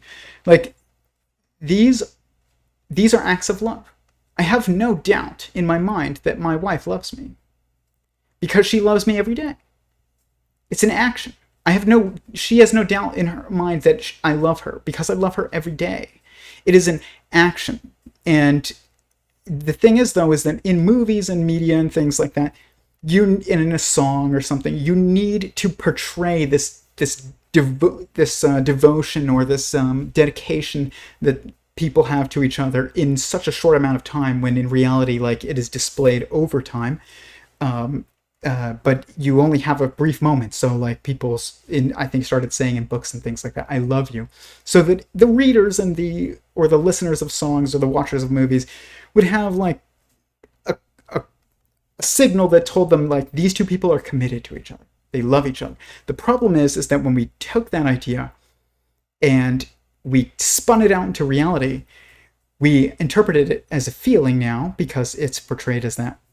It comes off as that way in these, and because you don't have a lifetime to observe someone's relationship for a movie. You have an hour and a half in a movie, where it's like, how much, if somebody watched an hour and a half of my life with my wife, like, how much would they really know how much I love her? Depends on the moment, but like, if you watch an average hour and a half, probably not much. But if you watch a lifetime, then yeah, you would know. But what happened is now it's ascribed to a feeling, and people will say things like, well, why did mommy and daddy get divorced? Oh, because they don't love each other anymore. It's like, what does that even mean? It means, like, in reality, the true definition of love, like being the willing of the good for others, or doing good for others even, or willing it if you can't do it, but if you can do it, then do it. And I talk about this on my channel, and he said it exactly. Bishop Barron said exactly what I talk about, what I describe it as on my channel, is like to do good for others, or to impact others, to have a good impact on others. That's what it means. But now it justifies divorce because you don't love each other anymore. What does that mean? It means, if you use the true definition of love, it means you stopped doing nice things for each other. Stop being good to each other. But that's not how people mean it. It means, even though it is how it actually comes out, it means we weren't as infatuated with each other anymore. But that's bound to happen, by the way, in a marriage or any relationship. But it'd be very hard to get divorced if you continue to do nice things for each other even when you are angry. In my wedding vows, I wrote, which my wedding is on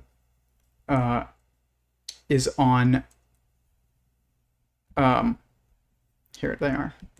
My wedding is streamed live on YouTube. If you want to watch it, it's on this channel. But this is my wedding vows. And all of these are actions. I will care for you. I will trust you. I will stay with you. I will work with you. I will love you even in the very, very rare moments where I don't like you, which means it doesn't mean that you like each other. It's not about feelings, because my feelings would be negative in those very, very rare moments that I don't like my wife. I will still love her, which means it is an action. And you know, this is an action. This is an action. This is an action. This is an action. This is an action. This is an action. This is an action. This is an action. This is an action. Kind of. It's a more natural action, but it's one that can also be done intentionally. It kind of should be both.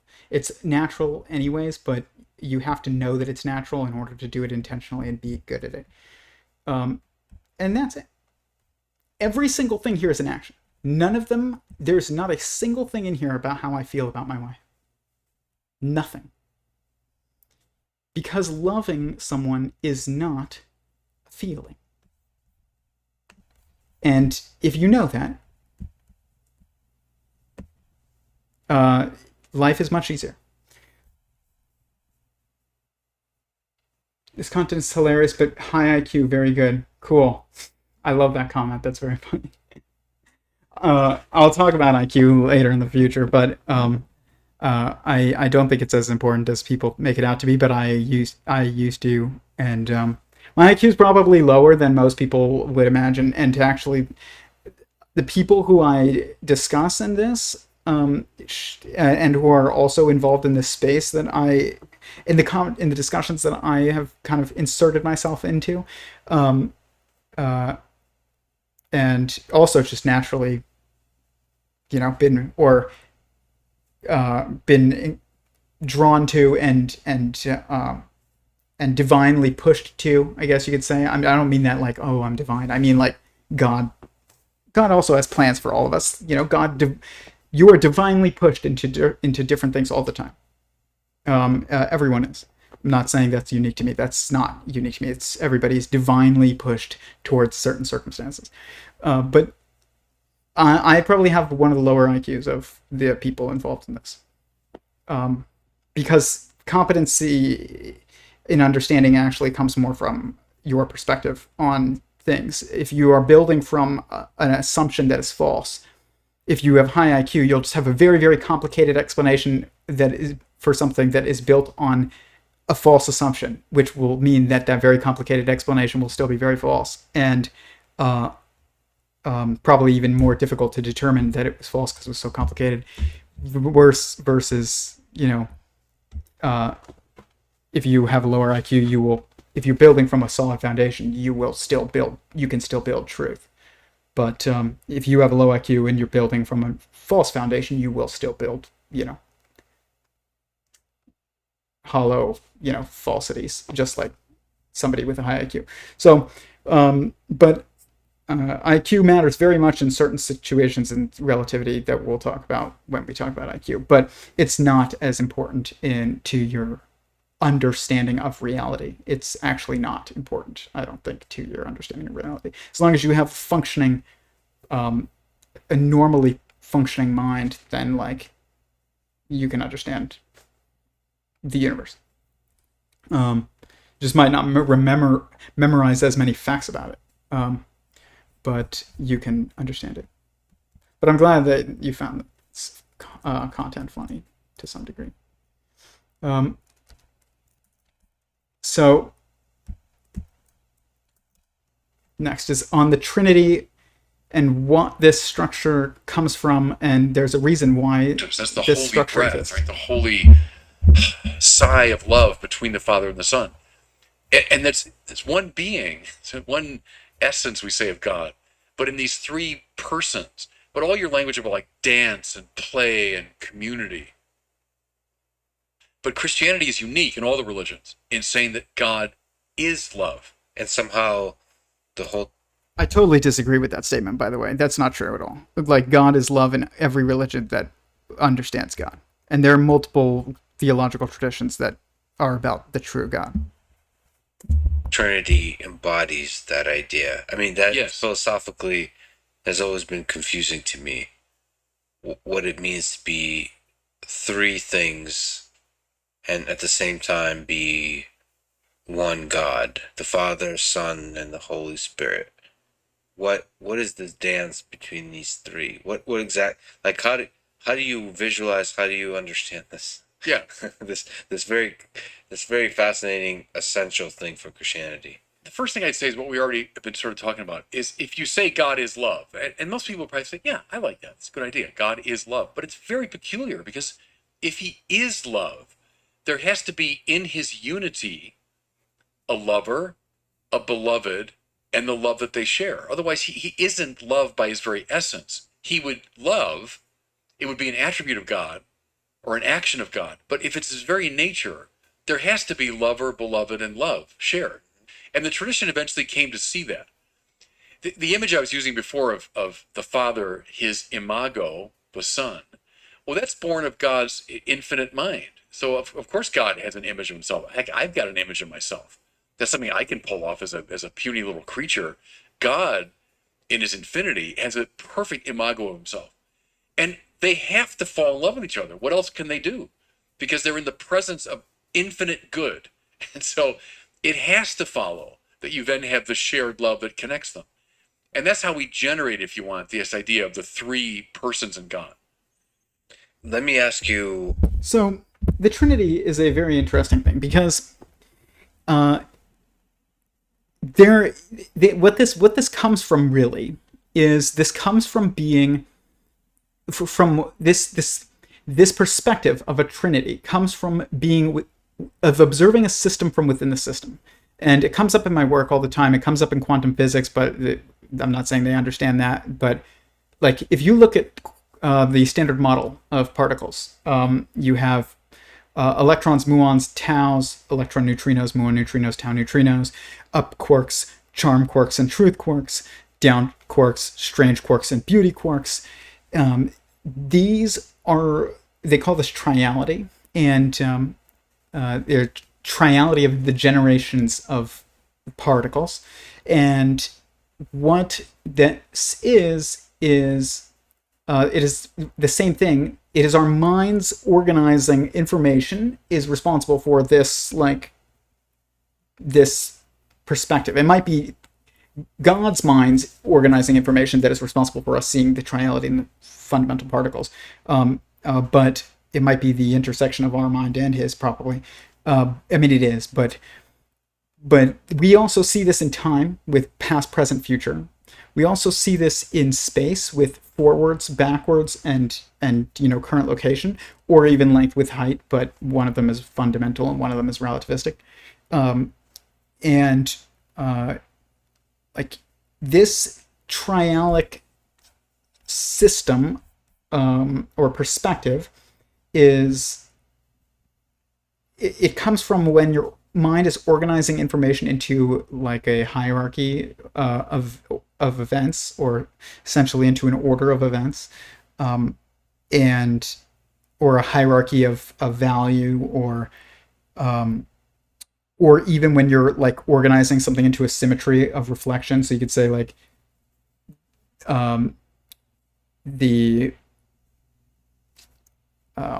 this is a reflection of that across this. So like son is a reflection of his father, and the mirror is like his family is like in the center essentially. But or you could say like man and woman and marriage. That is like the triality of like human beings. It's like there's a man, there's a woman, and then there's marriage. And marriage is the like mirror that like shows each other to each other. You see what you can see yourself and all of your faults and also like your strengths in marriage, because you see where women, if you're a man, like where you you're more competent than a woman, strategically, physically. Whereas if you're a woman, you will see where you are more competent than a man, intuitively, and you know, and lovingly, I guess you could say, but or caring, I guess. There's a better word for it, but caretaking is like the best caretakers in the world are women. But the best strategic thinkers in the world are men. It's not just like physical differences, and you can see this in marriage, and you can see that the feminine perspective has a hard time seeing itself but can see others, and you can see that the masculine perspective has a hard time seeing others but sees itself. And marriage is the structure that helps you see each other. And you can watch my stream on the metaphysics of marriage from last week if you want to explore that more. But it's a mirror between the two. In Christianity, you have the Father and the Son, and you have Father is God, creator of the universe. Son is the unified universe of creation, like the single sentient unified creation. And then there is the Holy Spirit, which in Judaism would be called like the godly soul, which is really like the logic and beauty that is recognizable and understood by all sentient beings, and like order. It is like the order of the universe. And God is all of these because God is the order of the universe. He is the universe, and he is the creator of the universe because he is the totality of existence. And we are within this system that is God, and that causes us to perceive like this system in a triality. And it's from our own minds organizing information, and the fact that you're also inside of a mind and it's organizing information. So that's where it comes from. It's present in religion too, like Judaism and Christianity and Islam are a triality. And Judaism and Islam are reflections across of Christianity. And if you understand theology, then you can understand why that is the case. But this exists everywhere. In rocks, you have like igneous and metamorphic and sedimentary rocks. Like this is another triality. In canines, and you have foxes that are solitary and small, and you have wolves that are larger and communal, and then you have like coyote jackals in the center that are like the point of difference. I guess it's like the reflection point, but it's really Eric Weinstein's geometric unity proposes that that triality isn't true, and that it's really a duality with one that's an imposter. It's really that one of them is an intrinsic constraint, and the other two are degrees of freedom. So 2 degrees of freedom plus an intrinsic constraint.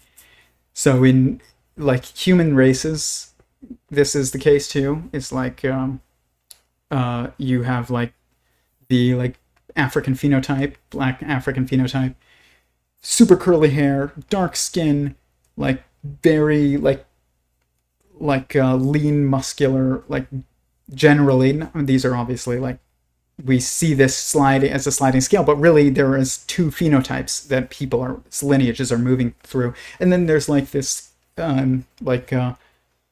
Asian Oriental-ish, people get mad for the terms that I use, but phenotype, and I don't think that they are different races, actually. I think that's the wrong word, but phenotypes. There's 2 phenotypes to people, and then there's this other one that's Caucasian phenotype.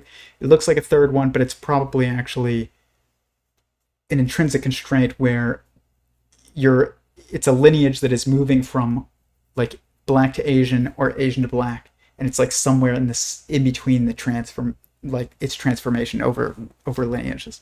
So but it looks like it's triality too. So we see triality even in like race, but it's not race. It's just phenotype. And but it's also even like it's there's so much about it. It's just like the jackals and wolves versus foxes. It's the same kind of thing. It's like one is the Asian phenotype is more like super socially organized and collectively oriented, whereas like the opposite spectrum would be like more individualistically oriented.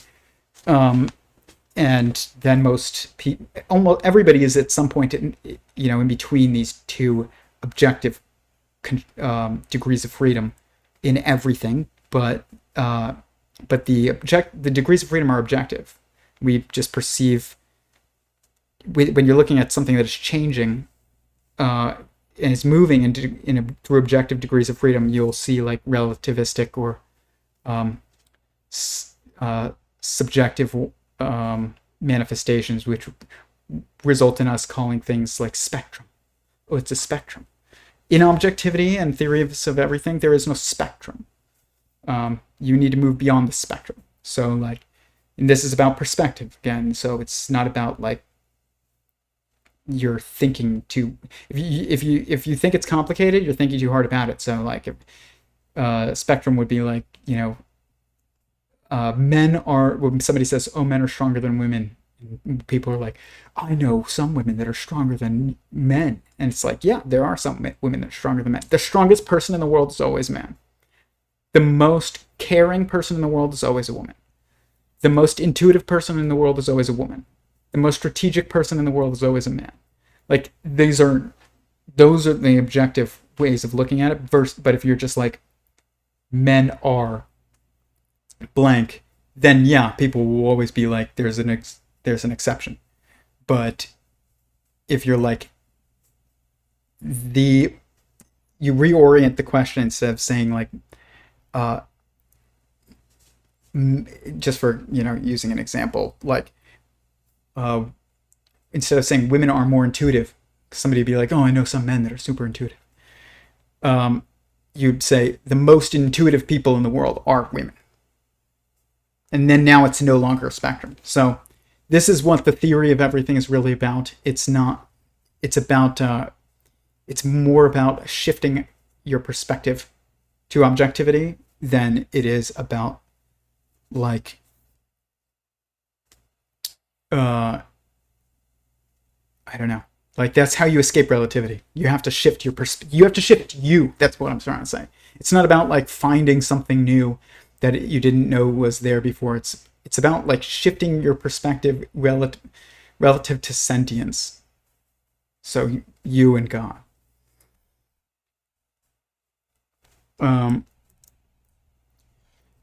Bishop Barron also talks about riches, and he says like riches could be. He said when people look at others and they're like, oh, I wish they have jealousy or pride, and they're like, oh, that person has all these riches, like why shouldn't I?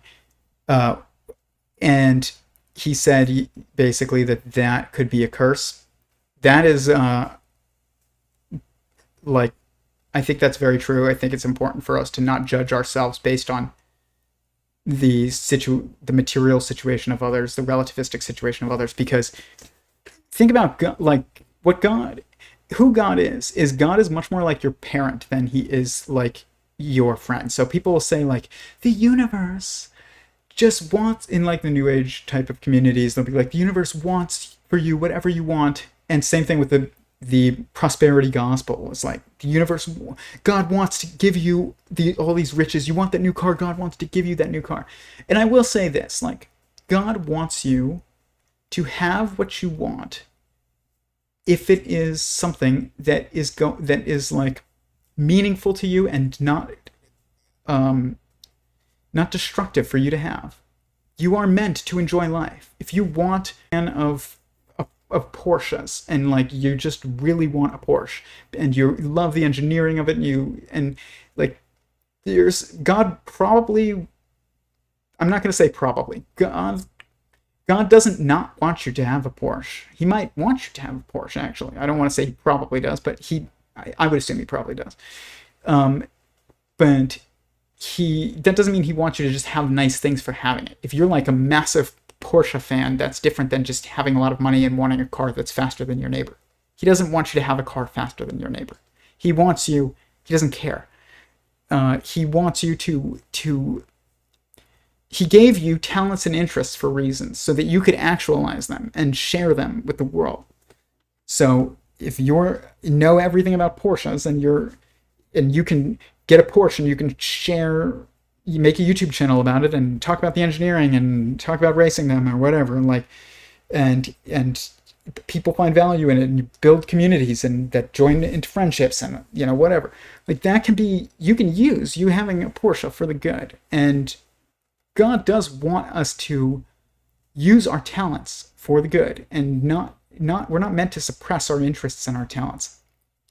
What you're not meant to do is have something is to get something just because your neighbor has it and you're like, you wouldn't want a Porsche, but now your neighbor has a Porsche and you only have a BMW, so now you want a Bentley or something. Like that is nonsense.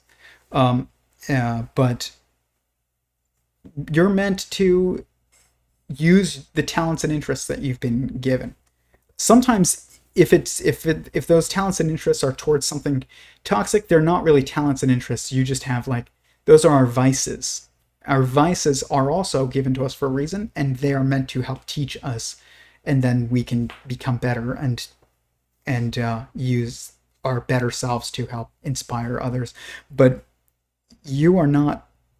The universe doesn't want to just give you anything that you want just because you want a new car. But God does want you to enjoy life. At least that is part of what God wants. Like, God wants you to be fully alive, though, as well. And sometimes that means facing hardships because it causes internal reflection. Fully alive means fully aware. And fully aware is actually something. It means, and there's reasons for this, I'll talk about it later, but my mathematical models, one of them's called, I used to call it a quantum of consciousness, but it's like a quantum of context, which is the same thing. And it's a meta-mathematical model of information growth to the point of self-awareness, and then also beyond self-awareness, which would be awareness of, which is called construct awareness, which is like awareness of the fact that you are a sentient being that is self-aware, and you are also inside of another sentient being that is self-aware, and you are made of sentient beings that are self-aware. This is construct awareness. Whereas just being self-aware would be like self-aware. So these are like the two levels of alive, and God wants you to be fully alive. Jesus said, it's easier for a camel to fit through the eye of a needle than it is for a rich man to get to heaven. This is misinterpreted often to mean like rich people have to do bad things to be rich, which is not what he's saying. What he's saying is that it's easy to get distracted from having to reflect on yourself if you have material abundance. It's easy to just be like, I'm depressed, I'm just going to go buy something new and entertain myself away from reflecting on this because it's going to be hard and unpleasant. That's what he means. And that is definitely true. Like the moments in my life where I'm most self-reflective have been my poorest. Like I remember once I was like, I lost my job. I'd been laid off after moving here and working for an advertising agency, and I was on like my last pennies before I ended up getting hired by another job, and I was not going to be able to pay my rent, and I was going to have to move. And I'd just recently become a theist, and I could only afford beans, and I was living in like it was, thankfully, I made it to be actually pretty nice, but it was like when I moved in it was horrific, but I fixed it all up and it let me pay pretty low rent, but I was in a situation where I couldn't even afford the rent of this place, which was basically I was renting a slum.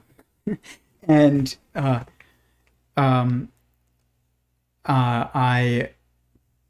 was very grateful for it, by the way, but I had this can of beans that I had made, and I was eating the beans, and before I ate the beans I had like heated them up, and I was just sitting on my bed, and I was just so upset with my situation financially, and and I thought that I was going to have to move away from my girlfriend, who I have since married, and I thought I had failed in moving, to this big city and making it. And I then thank God for these beans. I like prayed over the beans, and I was like, "Thank you, God, for these beans."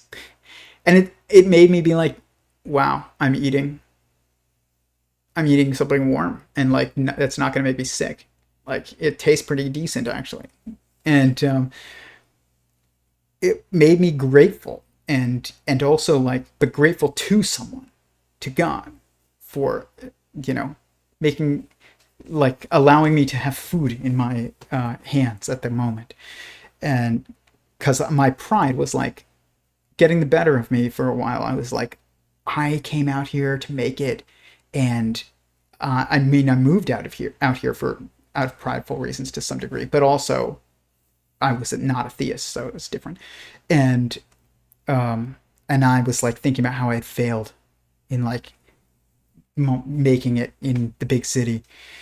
And then I like thank God for the beans, and it like brought me back into context of like, you're eating, and someone is there for you, and it is, that is a hard experience to have when you have material abundance. When are you going to have that? Like, think about how many times in our lives in the Western world do we truly experience hunger often, like hunger to the point of like you are worried about your next meal. Like, I wasn't even at that point at this. Like, I knew that I could call my parents and have them send me $10 so I could get some food, or $5 even. Like, I knew I could go to my roommate and be like, could I have $2 to like go to the dollar menu, or go to like 7-Eleven and get like, I don't know, hot dog. I mean, I was used to it. I was like living off of Costco hot dogs and gas station hot dogs for like a year, my first year here, and I didn't mind at all. Costco hot dogs are pretty good, but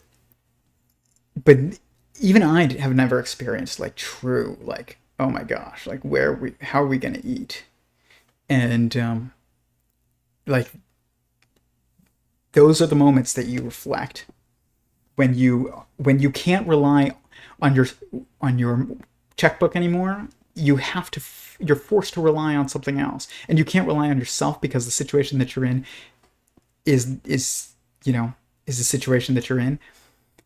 You have to like lean on someone else, which would be God.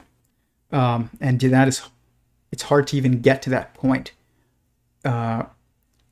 if you are wealthy. That doesn't mean you can't be wealthy and have faith in God. It just means like it's hard to find faith than if you are wealthy to begin with, and also don't have it. So this is about arguments against God. So if God doesn't exist, then like, what are the arguments? This is next. We're gonna end it pretty soon. Like probably like 15 minutes. I'm gonna try, because Church, it's been going on a wakes while. you up to the cruelty, the absurdity of the world sometimes. Yeah. Like it's back to the question of, why do bad things happen to good people? Yeah. Why does God allow this kind of thing to happen? And sort of maybe an unanswerable question. Do you have an answer to that question? I can gesture toward it using rather abstract language, which is true enough. It's completely emotionally unsatisfying, but it's naming it truthfully enough. And it goes back to Augustine, which is God permits evil to bring about a greater good.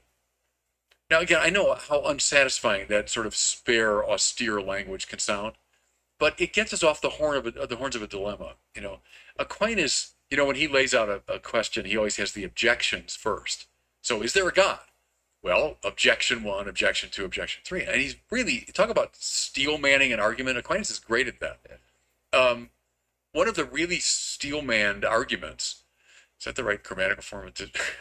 What's the past participle of it? The steel man. But one of the best arguments, he formulates it this way. If one of two contraries be infinite, the other would be altogether destroyed. And as an example from his medieval physics, he goes, if there were an infinite heat, there'd be no cold, right? But God is described as infinitely good. Therefore, if God exists, there should be no evil. But there is evil. Therefore, God does not exist. That's a darn good argument. That's a really persuasive argument. And I think, I've done this for a long time in apologetics and in sort of higher philosophy, that's the best argument against God. But here's something, before I press ahead with it, something I find really interesting.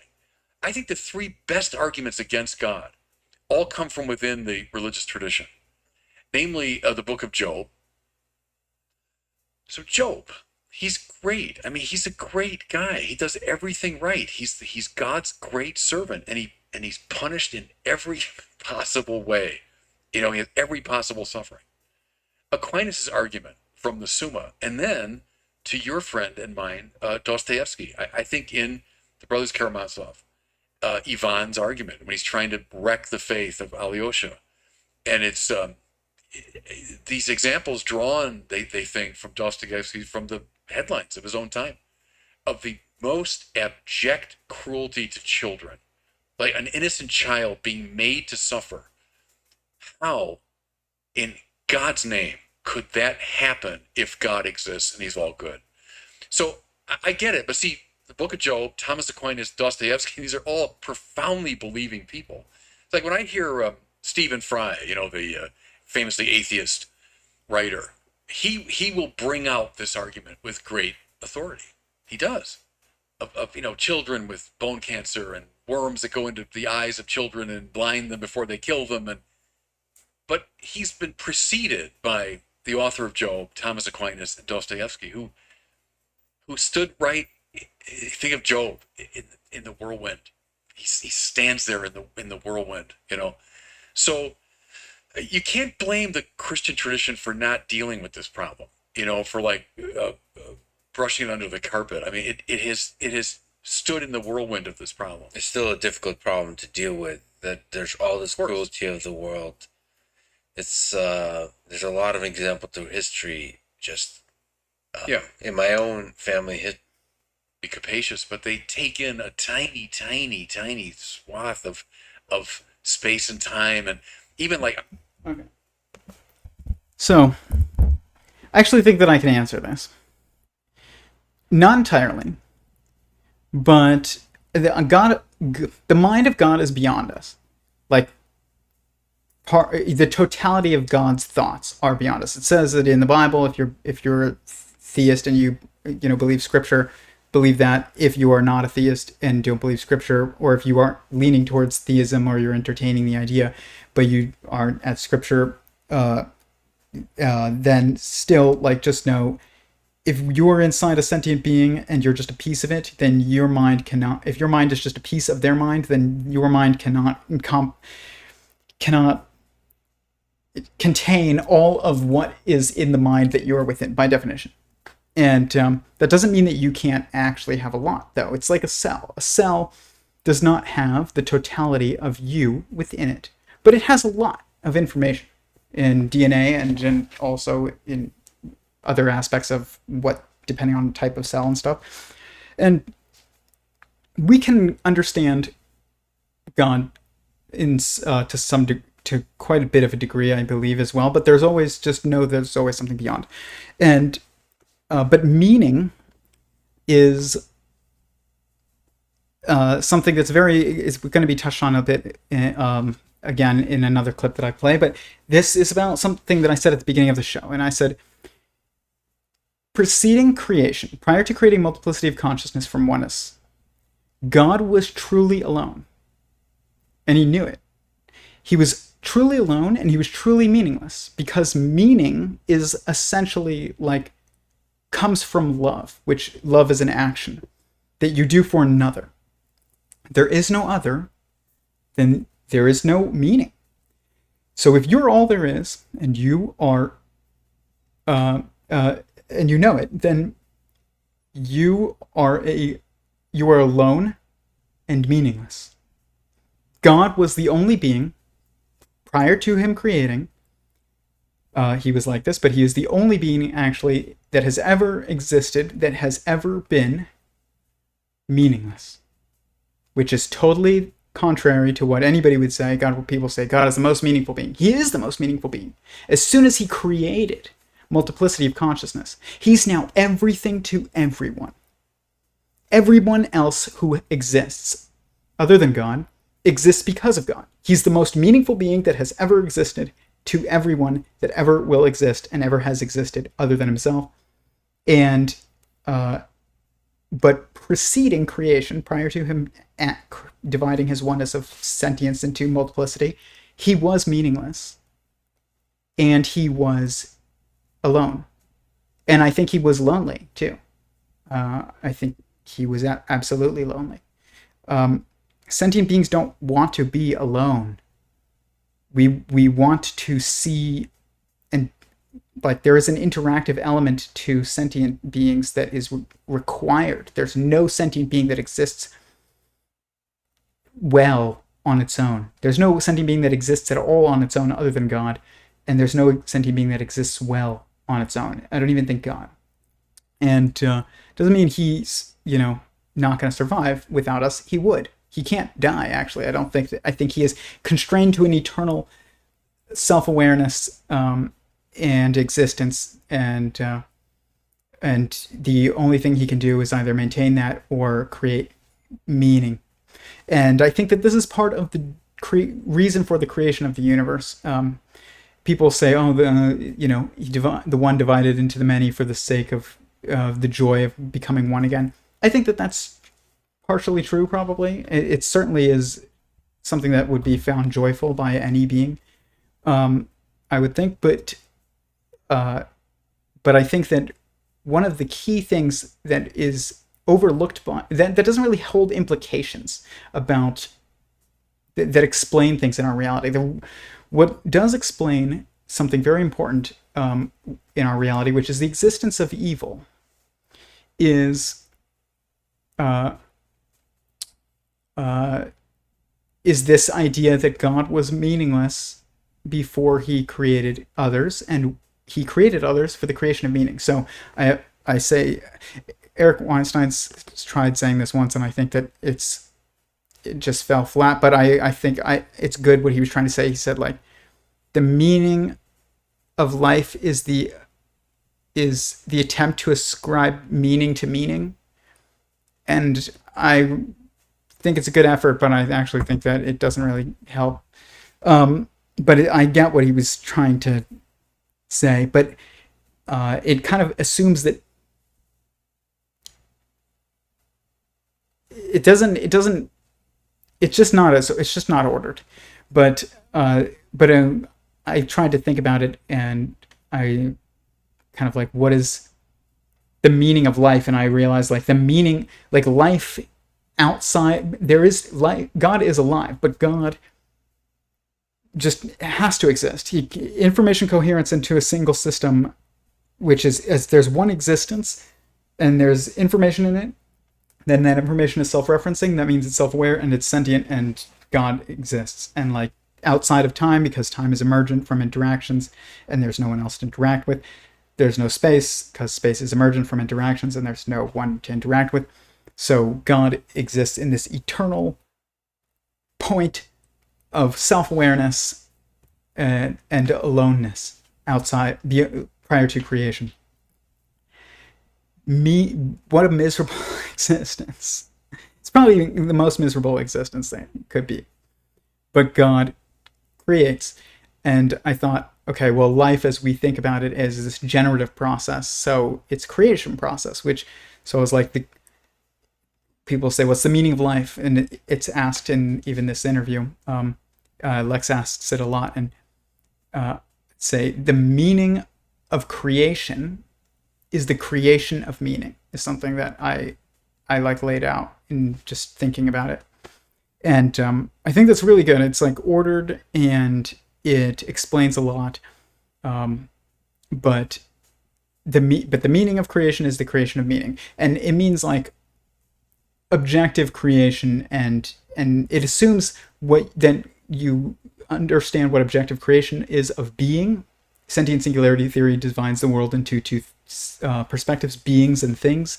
Things are entanglement structures of beings, but beings are fundamental to things. So things would be like a water bottle. Beings would be like the atoms and molecules that compose the water bottle. And so beings are sentient beings, and but they are objective.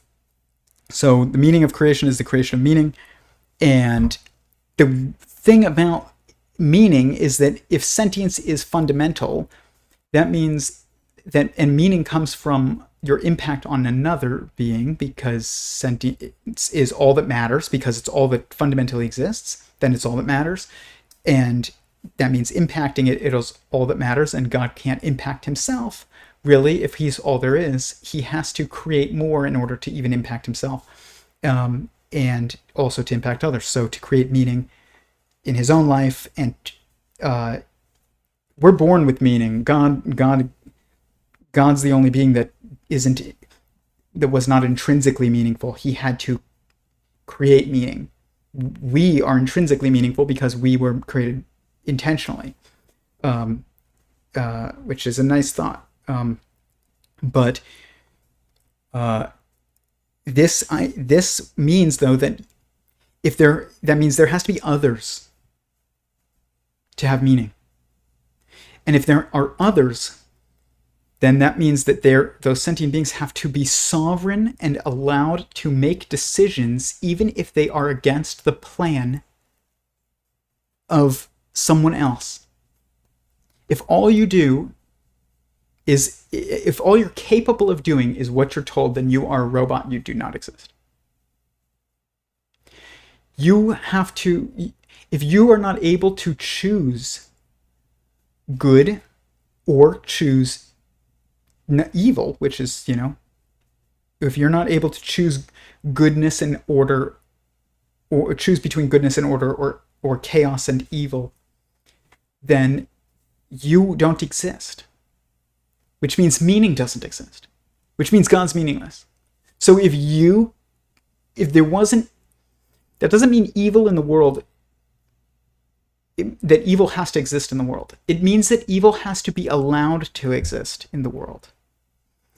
And I also believe that God reconciles everything essentially in the end, or at least far more than we would think. And so he'll use something that was done. He'll use evil for good, but that doesn't mean it was his original, that he had to, or that it was his original plan.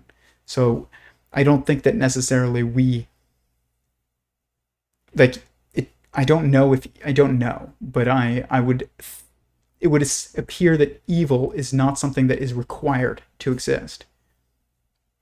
I don't think it is. But the choice, the sovereignty, the ability for you to be a sovereign sentient being that is part of God but also separate from God enough to make decisions against him, is a requirement of meaning in general. There's no meaning otherwise. So when people say things like, why do bad things happen in the world? Bad things happen in the world because of ignorance and because of evil. And I would say those are two different things. There's evil intentions, and then there's evil actions and ignorant actions.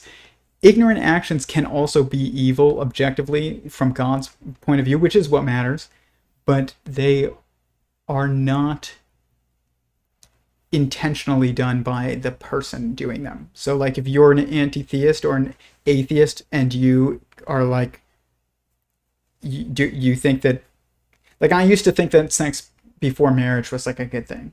It was good to figure out what you liked and whether or not you liked, that part of your relationship with somebody before committing. And I now disagree with that. But I think that it is a sin. It's a sin I'm guilty of, but it's a sin regardless. And my perspective has shifted on it, but I didn't think that it was a sin Like, I didn't think it was bad. Whereas I did think stealing was bad, but for them, but so I was ignorant, but I wasn't choosing to do something that I knew was bad because I just wanted to do it. Not because it was like a drive or even like a vice. It was like, there are people in this world, and sometimes all of us, where like we know something is wrong and we are just so angry that we do not care, or we are so... I do think that there are even people that have absolutely chosen to embrace evil. Like Jeffrey Epstein. There's no way he thought he was doing good. But I don't think he cared either. Like that type of thing. Like that is the embracing of evil. But there's, for the most part, I think most evil in the world is due to us choosing to try and find our own way, which is, through technology and society, to do things instead of just like doing things the way that we left the garden. We ate from the tree of knowledge, the fruit of the tree of knowledge, which is technology. That is like the fruit of the tree of knowledge. The tree of knowledge is like all the interconnected facts and things we figured out, designs and stuff over society that we build on. Oh, somebody figured out a carburetor, somebody figured out a battery, somebody figured out a tire, somebody figured out a car. And like technology is the fruit of that tree. If you want to understand this better, like look at the back of your iPhone. It's a bitten apple. Like Steve Jobs was like, oh, one day I just said Apple as like the reason for calling it Apple, and like I thought it was funny, so I just did it. I don't know if that's true, but I don't believe him. Why is it a bitten apple? Too, it's not even just an apple. But we are responsible for a lot of the problems that we have, and even if it doesn't seem like it, humanity is responsible. But we like evil exists in the world because we are detached from God and ignorant of truth, and also because some people choose to be evil. And but the fact that the reason why the choice exists, the reason why evil can exist in the world, not the reason why it does, but the reason why it can, is because it is a necessary component. It is necessary for the existence of meaning for you to be sovereign enough to choose to go against the will of another being. And the goal of the logos of creation, part of it is to get us to be wise, to teach us to be wise enough to know that we have a choice, but what is good, and also that we have a choice, and also get us to see the good value of the good well enough to like choose it. And that is an ongoing struggle for everybody in the world. You should play this clip back at 1.5 minimum. This is painfully slow. You come up with a vow that is not an action. Nope, I cannot. There is no vow that is not an action. All the actions sound good to me. Surely if God exists, there is no best argument against his existence if the parameters of existence include the irrefutability of his own being from his perspective. There is only best. Ignorant human operators that do not have a theory of everything coupling as theory of enlightenment. Tyler, your explaining of evil is very interesting. I'll have to think more about it. Cool. What do you believe demons and small letter G gods are truly? I think demons are... I think that demons and angels are beings that exist on a frequency that we don't normally pick up. Kind of like you don't normally pick, you have a frequency in your car radio, and we're tuned to a specific frequency. Sometimes we can like wobble. You can see things like DMT. If you take DMT, I've never taken DMT, but I did have a DMT-ish experience when I was sober, and and had my theophany. I'll talk about it another night. But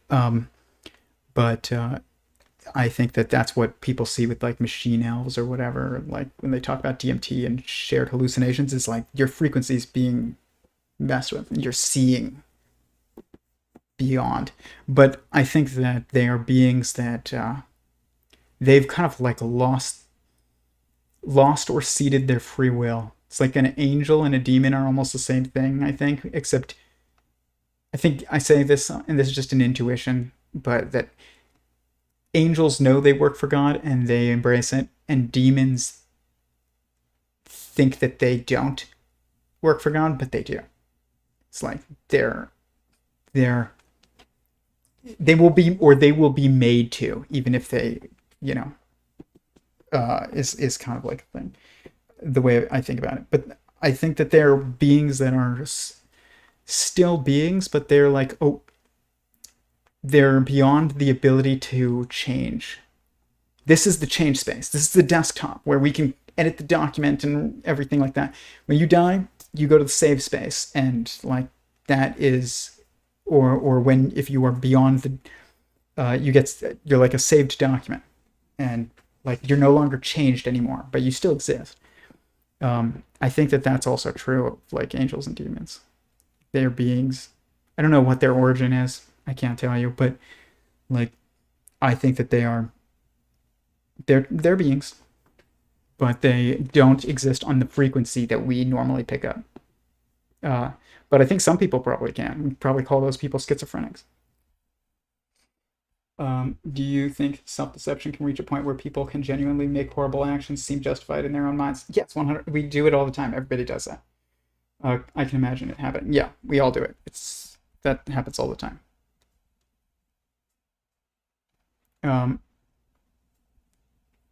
But if God is good, then why does evil exist? Is probably the best argument against God, and it's not a very good one.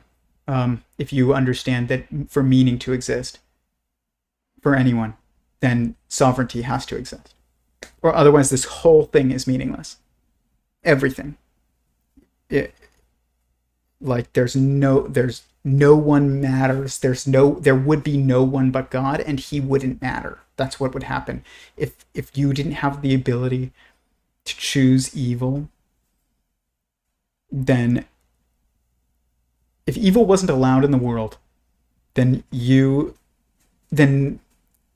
God, then you couldn't exist, and God wouldn't matter, even though he existed. You would be a machine of his, and like he's just playing. He'd be doomed to like an eternal existence, just playing with this like little automaton toy or something that doesn't matter. And like that sounds miserable.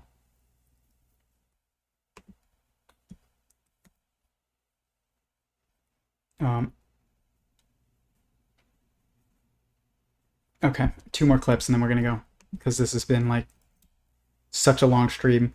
But I could talk about God forever. The thing I find really interesting is equality, because look at classical philosophy, political philosophy, Plato, Aristotle, Cicero. It's not equality. For them, it's our inequality that's really interesting. So Plato divides us into these 3 classes, and Aristotle says only a tiny little coterie of propertied males of sufficient education should be in the political life. The rest should all be in private life, And then some are suited for slavery. So, I mean, he divides us dramatically. Same with Cicero and so on. Where does this come from? This weird idea that we're all equal. I mean, how? We're not equal in beauty, not equal in strength, we're not equal in moral attainment, we're not equal in intelligence. So what is it? And I think the residue especially comes through in that little word, that all men are created equal. That's our equality, that we're all equally children of God. So take God out of the picture, I think we are going to slide rapidly into an embrace of inequality. Now, in the classical world, yes, but heck, look at the 20th century. I mean, when God is excluded in a very systematic way, I think you saw the suspension of rights and the suspension of equality like mad. So no, I think it's very important that God is in the picture, that we're a nation under God. It matters enormously. That's not pious boilerplate. That's at the rational foundations of our democracy. So 100% agree with this. There is no equality outside of equality, that we are equally valuable to God, in that at least we have to assume that we have to treat each other as equally valuable, because we are all valuable to God. And like, you don't touch God's things like they matter to him more than they matter to you. Okay, so like, if it's like your kid, if like a kid is like, your parents have some, I don't know, like something that is valuable to them, but you have no idea what it is, and you're like, you don't like, their opinion matters more than yours. If you're like, oh, it's not important that we, have, I don't know, like an alarm system in the house or something. I'm just thinking of random things. As a little kid, as a parent, like, your opinion matters more. This is true when it's projected into sentient beings even more. It's like, God chose to make you. And so, like, why should it matter that I think you're stupid? Like, you're not stupid enough for him not to have made you, and his opinion matters more than mine.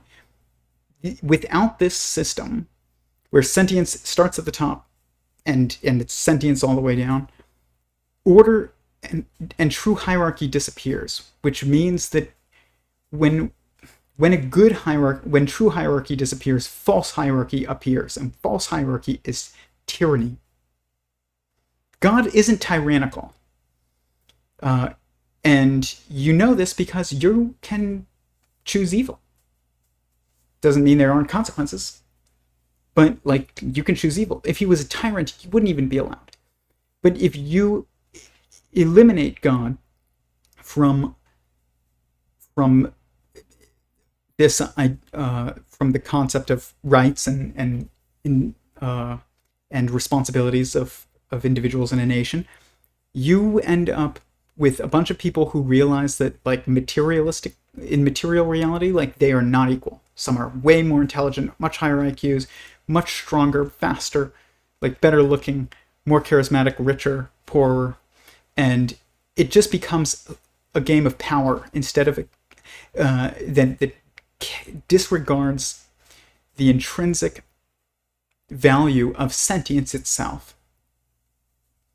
And you will eliminate everything. You will eliminate all rights. You will enact complete tyranny. You will disregard all institutions. Society will then fall apart, and your tyranny won't even last, because your institutions will not be honored by the populace. So this is why, like, tyrannies fall, like, violently and dramatically and go into chaos. It's because, like, nobody ends up caring about, like, the courts, because the courts are, corrupt. So you need this idea of God, I think. There's no other way to actually justify human equal value. I'll say equal value. That's not the same as equity being, should be pushed in outcome or anything like that, or equality of outcome. You're not meant to be equal in outcome. You're meant to be to actualize your own potential, not the potential of the same potential as everybody else. And I'm not meant to be a painter. I'm not. I'm terrible at it. But I'm not meant to be a dancer or a musician. I am learning the ukulele, but I'm not naturally talented at at the arts for the most part, and I'm not meant to be. And we shouldn't lower the standards because I'm not, as good as someone who's naturally has that talent. If we do that, we eliminate the unique values of people. If you eliminate everybody's unique weaknesses then you also eliminate everybody's unique values. And if you eliminate everybody's unique values, then you eliminate everyone, and you eliminate meaning. Because like, what's my job? People say this, and I've talked about this before. It's like Eric Weinstein said this once, and he was talking about how like men are far better at chess than women, and in general, he's like the top 500 best chess players in the world are like pretty much all men. It's a fact. And he was like, I wish this wasn't the case, like this is, but I can't ignore it. But I wish it wasn't the case. But the thing is the reason why this seems like a horrible thing is because we're thinking about this as, oh, it's men versus women in chess. It's not men versus women in chess. Men are good at chess because men are better at being strategic than women. And the reason why we are is for the sake of women. We're meant to be strategic to help women. Women are meant to be intuitive to help men.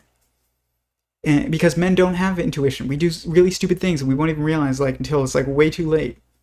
But whereas women will be like, I don't have a good feeling about this. And like if you're not partnered with somebody who's like, I don't want to go forward, I don't have a good feeling about this, then you're just gonna continue going forward. And until it's, catastrophic. But if you are a woman and you need a problem solved, but you know that there is a problem. Like women, I've said this before, women are good at knowing when there is a problem, but not knowing what the problem is and not knowing how to solve it. Men are not good at knowing when there is a problem, but they are good at figuring out what the problem is once they are told that there is a problem, and they are good at figuring out how to solve it. You need both of those. So it's a beautiful thing, actually, that men are strategic and have the strategic talent, because it's meant to be there as a complement to help women. It's for the sake of women. It's a gift to women. And we just are, using it in chess and as for fun. But like chess isn't life. It's just an activity, which is fun. It's a game, but it's like not life. And that it is the talent that you have for being strategic that allows for you to be good at chess. Chess is not like it's not actually a fundamental talent. Being strategic is a fundamental talent. And you have to back up and look at that and then realize like, okay, this is actually a beautiful thing. And we're not meant to compete with women in chess. Any more than we're meant to compete with them in, like football. And maybe we're it's meant to be totally open to everybody, but like you're going to end up with the top 500 best people being like men. And that's not a bad thing. It's just, it's a sign of, it's evidence of beauty. It's not beautiful because it's kind of just on its own a little bit, but it is evidence of something beautiful, which is that men are strategic, have this talent to help women, whereas women also have their own talents to help men. But if you eliminate everybody's unique weaknesses, you eliminate the value of everybody's talents, and if you eliminate the value of everybody's talents, you eliminate meaning. My job is to do good for you, and that usually involves doing things that you can't do yourself. And so it's necessary to maintain. It's tough to like maintain the superposition of celebrating differences, but acknowledging equality of value of each individual person. So what we try and do now is we've tried to eliminate the differences between people to the point where we are literally eliminating men and women, not even just like their unique talents, like, because you can't eliminate their unique talents without eliminating them. We are eliminating men and women from the narrative. Like, it's horrible. And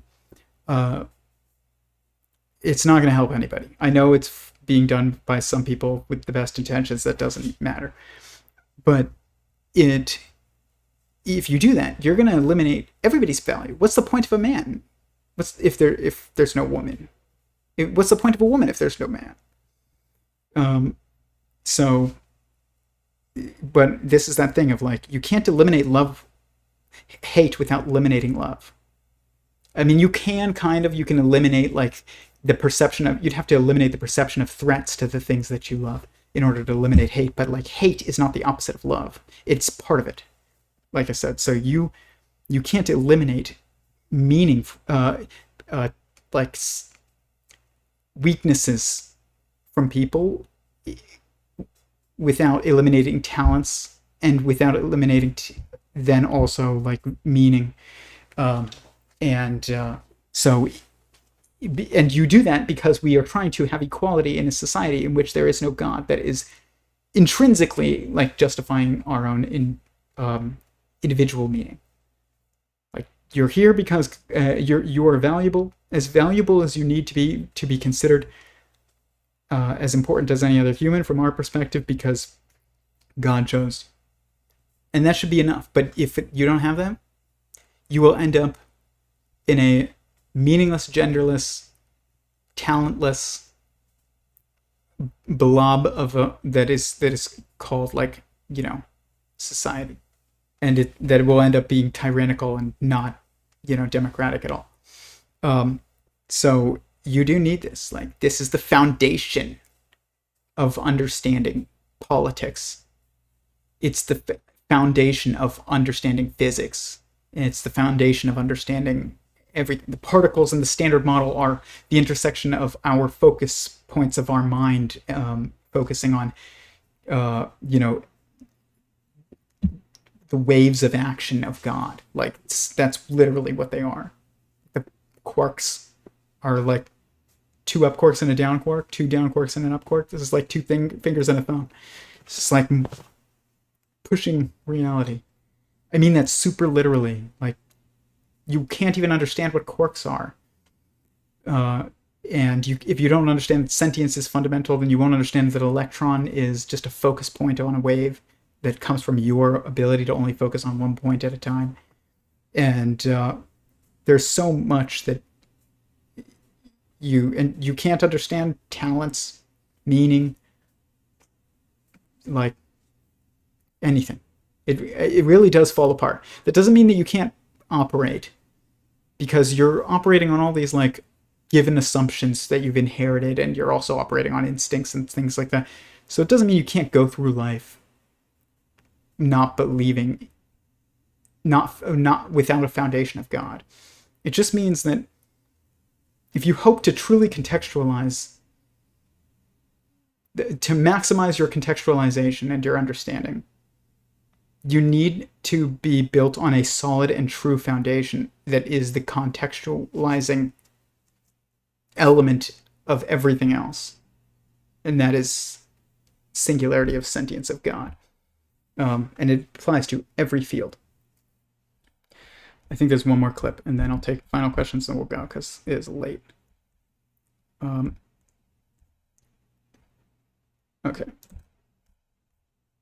Abortion. I'm not going to give my opinion. I'm just going to state some things about it, and they talk about this here. Being, and it makes its own decisions. So I think Casey was terrible law, and it was backing up Roe v. Wade, which is terrible law. So I'm in favor of the overturning of those. I've spoken about that many times. Now, it'll return it to the individual states. It's not going to, solve the problem. The individual states will have to decide. I just heard yesterday, we were up in Sacramento, the bishops having our annual meeting. And so we got the word, from the governor and the legislators that they're going to push for a constitutional amendment in California. So basically to make any attempt to limit abortion in any way just illegal, I think that's barbaric, So I stand radically opposed to that. It's such an interesting line, because if you believe that there's it's a line that struggles with the question of does it mean to be a living being, or to give life to something. Because if you believe that at the moment of conception you're basically creating a human life, then abortion is murder. And then if you don't, then it's a sort of basic biological choice that's not taking away of a life. And the gap between those two beliefs is so vast that it's hard and yet so fundamental to question what it means to be alive, and the fundamental question. Okay. So I'm going to explain what sentient singularity theory, how sentient singularity theory can make sense of, can add context to this very like contentious debate. And I've tried to not have like, I don't want to say not have an opinion because that's wrong. I've tried to search for truth on this issue. That's what I'm going to say.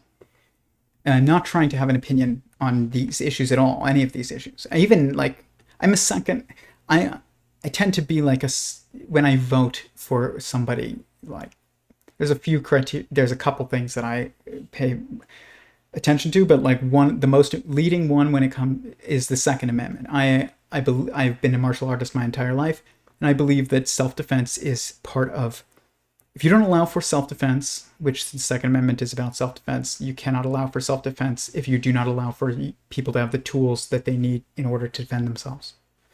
People will say, I believe in self-defense, but like nobody needs that. That you need, if you believe in self-defense, then you believe people need the tools to defend themselves. Regardless.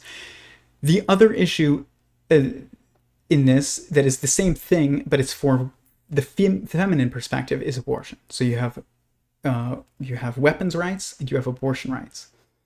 And they are basically the same thing, but one is for men, one is for women. Weapons rights represent like individual sovereignty to the masculine perspective. It is the ability it basically means like, it's the rights that allow you to be competent to be providing and to be protecting of your own self and also of those who are your own, and also to those around you and others. And like, if you eliminate this, if you eliminate men from carrying tools, like you're eliminating half of men's purpose. Like if you're not allowed to carry like a Leatherman pocket knife and like if you don't carry a pocket knife or a Leatherman like multi-tool every day, you definitely should if you are a man, at least. Everybody should, but if you're a man, you definitely should. Much more so than even your cell phone. But your ability to use tools to solve problems is part of your talents. And eliminating of that is eliminating of you and eliminating of your ability to defend yourself, especially, and provide for yourself as best you know, as much as we can provide for ourselves, is the elimination of sovereignty to men. And it's basically the elimination of our meaning and our value, is how we perceive it. If you are somebody that understands this aspect of politics, if you're a woman, you see the abortion debate very similar. It is your ability to defend yourself from being linked to somebody who you don't want to be linked to forever, basically. I mean, women cannot just abandon their children the same way that men can, like leave and be okay. Women cannot do that. That doesn't mean no woman has ever like abandoned their child, but it doesn't, they'll never get over it. Like, and it's so rare. And part of their survival instinct is linking them and trying to find somebody to provide for them, basically. So you want to have kids with somebody who you know is going to be able to take care of you when you are immobile and pregnant and taking care of children and not able to like go out and hunt or something. I'm not saying that this is what you need to do in today's times right now, usually, but sometimes. But it is what your instincts are telling you. So women's instincts are seeing the abortion debate as self-defense. And that has to be acknowledged. And also, and I think it's correct. But that said, the main debate in abortion is the fetus a separate person, or is it your body, or is it a separate body? Is it a separate person? And if you go to sentient singularity theological.com. You click on models. You have the 4 primary perspectives right here. This is the foundation of understanding objective relationships. And you have inside, outside, separate, and oneness. And then they are defined by each other. So, like, to perceive one of them is to perceive all of them. Inside, like a fetus is inside of a mother, means separate and oneness. Okay? Outside means separate from oneness. So, when we say things like, is it your body or is it a separate body? It's both.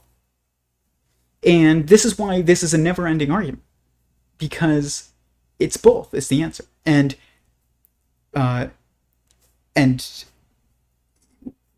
there are, like, there are many components to this, but like that emerge from that. But you have to start from understanding that right there. It's like, it's both. It is a separate being. It is also part of your being. It is within, anything within, like inside, means subject to. So imagine if I understand it like it is also a separate being, but if I told a man, you are, it's like your body is your body and you should have bodily autonomy, but not your spleen.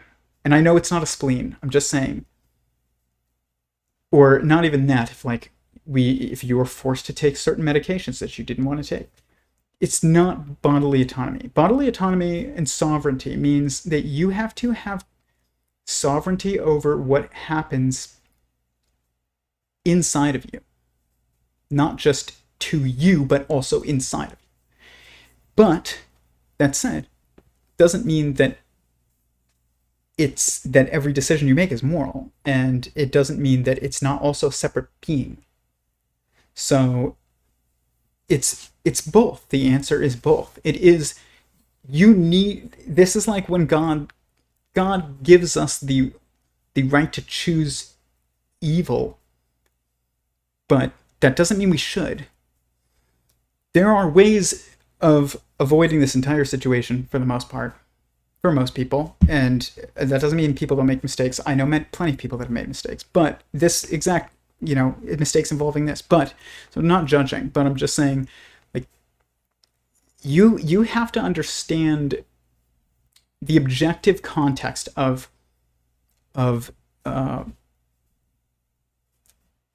sovereignty and beings, and sentient singularity theory's foundation of the four primary perspectives that are defined by each other, defining of each other, like, they do explain, at least, that they show that anything that is inside you, like your cells, what if cells are our sentient being, okay, which they are, and we were like, you have the right to your body, to yourself, but you don't have the right to, like, your cells. Like, we can take cells if we want, and we can, like, force you to do what we want for the sake of your cells, and it's like, that doesn't work. It breaks down order. And but that said, they are separate beings. You have a responsibility to your cells to do well by them, and humans are obviously an organism that is a human being. So, like, there's a difference. A fetus is not just a clump of cells. It is a human. It is a human, but it is also, it's not just a separate body. It's not just your body. It's both. And I'm not telling you what to do. I think that this situation should just be avoided in general, because I do think that, like, abortion is immoral almost always. Not always. And the reason why not always is because there's abortion in the Bible. And I don't even think Bishop Barron has, says anything about it, but, like, there's an abortion in the Bible, and God commands it. But what's interesting is that this is the only instance in which I think that abortion is actually, like, probably legitimate, and there's a reason for it, and it's not because I want it to be or anything, but it's there is in the Bible there is in Numbers 11 30 through 31, like, or 5:11, in Numbers, like there it's like the trial of the bitter water. Basically, this woman is accused of adultery, and adultery in the theological, like, scriptural definition is only when a woman cheats, and it's not when a man cheats. That doesn't mean it's not a sin if a man cheats. It is a sin, but it's not the same. It's not like, if a woman cheats, it means like she's given up on her marriage for the most part. Like, if a man cheats, it means like he had like an urge that he should have controlled, but he didn't. And like, men can have sex and not have it be linked to feelings. Women have sex because of feelings. So if a woman is having sex outside her marriage, it means like she is not in her marriage anymore. If a man is having sex outside his marriage, it means that he's failing at controlling himself. But it's just different, and also the consequences are way different. If a woman gets pregnant with another man's kid, like, she can't separate herself from it. Whereas a man, if he gets another woman pregnant outside of his marriage, like, he doesn't have to bring that kid into his marriage. I'm not saying this is all, I'm not making justifications. I'm just explaining. It's different in the impact that it has. Has much more severe impact. The consequences are much more severe, and one implies a much more severe problem. But a woman is accused by her husband of adultery, and they go before God, and God makes her drink, asks her to drink, basically gives her this like bitter water, which is like it's like medicine, and it's like a drug, and is like, if your baby is if you are pregnant and it is from your husband, then you will be fine. But if you are pregnant from another man, it will cause your calf to fall out. And this has been mistranslated to mean, like, people translated calf to mean thigh. It means calf like a baby calf, not like a calf of your like leg. And people who are religious will do anything to make an excuse for this scriptural verse, because it just throws a wrench into their entire worldview. And they're still human. But it's better to like look at this and be like, okay, why would this be the case? Like, why would God, who normally would not like abortion is normally immoral, all of a sudden here is like it's a requirement? And the thing is that this is all, again, about hierarchies. Just like, the idea of like it's a separate body and it's one, and there's a hierarchy relationship there where like you have to be in control. If you have sovereignty, you have to be in control of everything in your body, not just your body. You can't have bodily autonomy if you're not in control of what is in it. But there's a hierarchy that is responsible for this as well, which is that this is not about.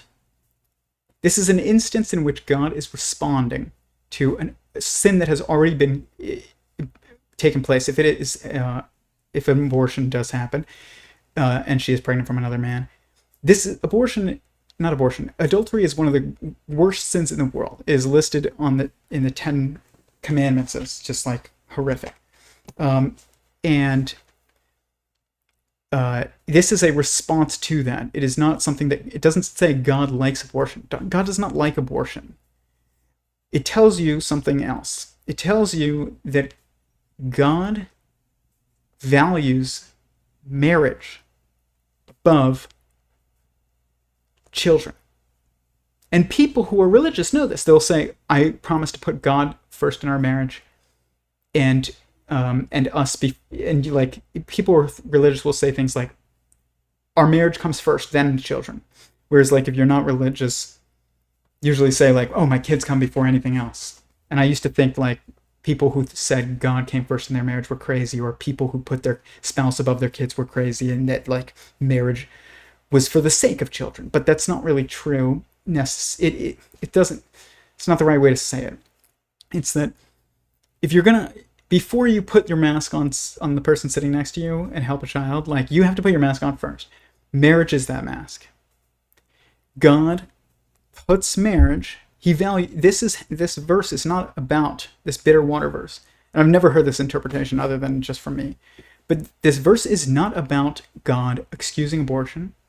It is not about God's, like, how bad adultery is, and it cannot be used to excuse abortion in any other circumstance other than this. And it's not even excusing abortion. Like I said, this is a response to something horrific that has happened, and then now something even also horrific has to happen again to, like, this is not a good situation. And what it's showing is that God it shows not how little he values children or fetuses or unborn children. It shows how much he values marriage. It shows that he knows that this marriage comes first, and that this would probably be destructive to this marriage, is what the assumption is in the verse. I think is like, this guy is livid with his wife. He brings her to God and is like, this cheating woman, like, has ruined this. Like, he's everything you would expect. And God basically says that if that's true, and this is someone else's kid, like, you don't leave the marriage, like, but you have to, like, if this is going to be marriage ending, then this has to go, is how I take this. And it doesn't, it's beautiful, actually, and it's in a weird way in that it shows how important marriage is. And here's the thing, is like, the best way to stop abortions as a man, if you don't think abortion is moral, then you need to get married and not have sex outside of marriage. Like, that is how you do it. Like, and I think that is an imperative. People, like, if you look at the stats of abortion for people who are married versus unmarried, it's just like, no, it's just like ridiculous. It's not even worth comparing. It's obviously exactly what you would expect. So I am not excusing abortion. I think it is, in almost every situation, immoral. Pretty much every situation that we talk about, it's immoral. I mean, it seems that way, at least. Like, why should we decide that somebody with Down syndrome doesn't deserve to live? That sounds like we're, like, a lot of pride. And we've eliminated, like, all men are created equal at that point. But at the same time, like, there is that, and this is a key thing that I talk about on this channel a lot, is marriage. Marriage is the solution to pretty much majority of society's ills. Like, banning abortion is not the solution to getting rid of abortion. Marriage is the solution to getting rid of abortion. And it solves a lot more problems than we think too. But that aside, like, it is this theory that I've been working on shows kind of like some context in this debate, and that seems unendable. Why is it not her body? Like, but also it's clearly not just her body. So how do you reconcile those two? It's a superposition structure. You're talking about a sentient being. Like, this is an objective relationship. It's not it's not just in relativity. Like, it's not bound by the same rules as like, is this water bottle sitting on the desk part of this desk? Or is it separate from the desk? The rules are different, and there's super literal, super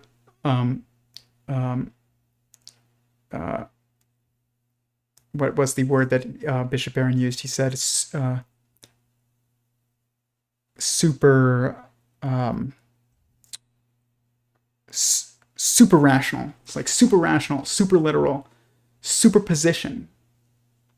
And this is like from quantum mechanics, there's like superposition is when something exists in two states at once. It's like, it's both.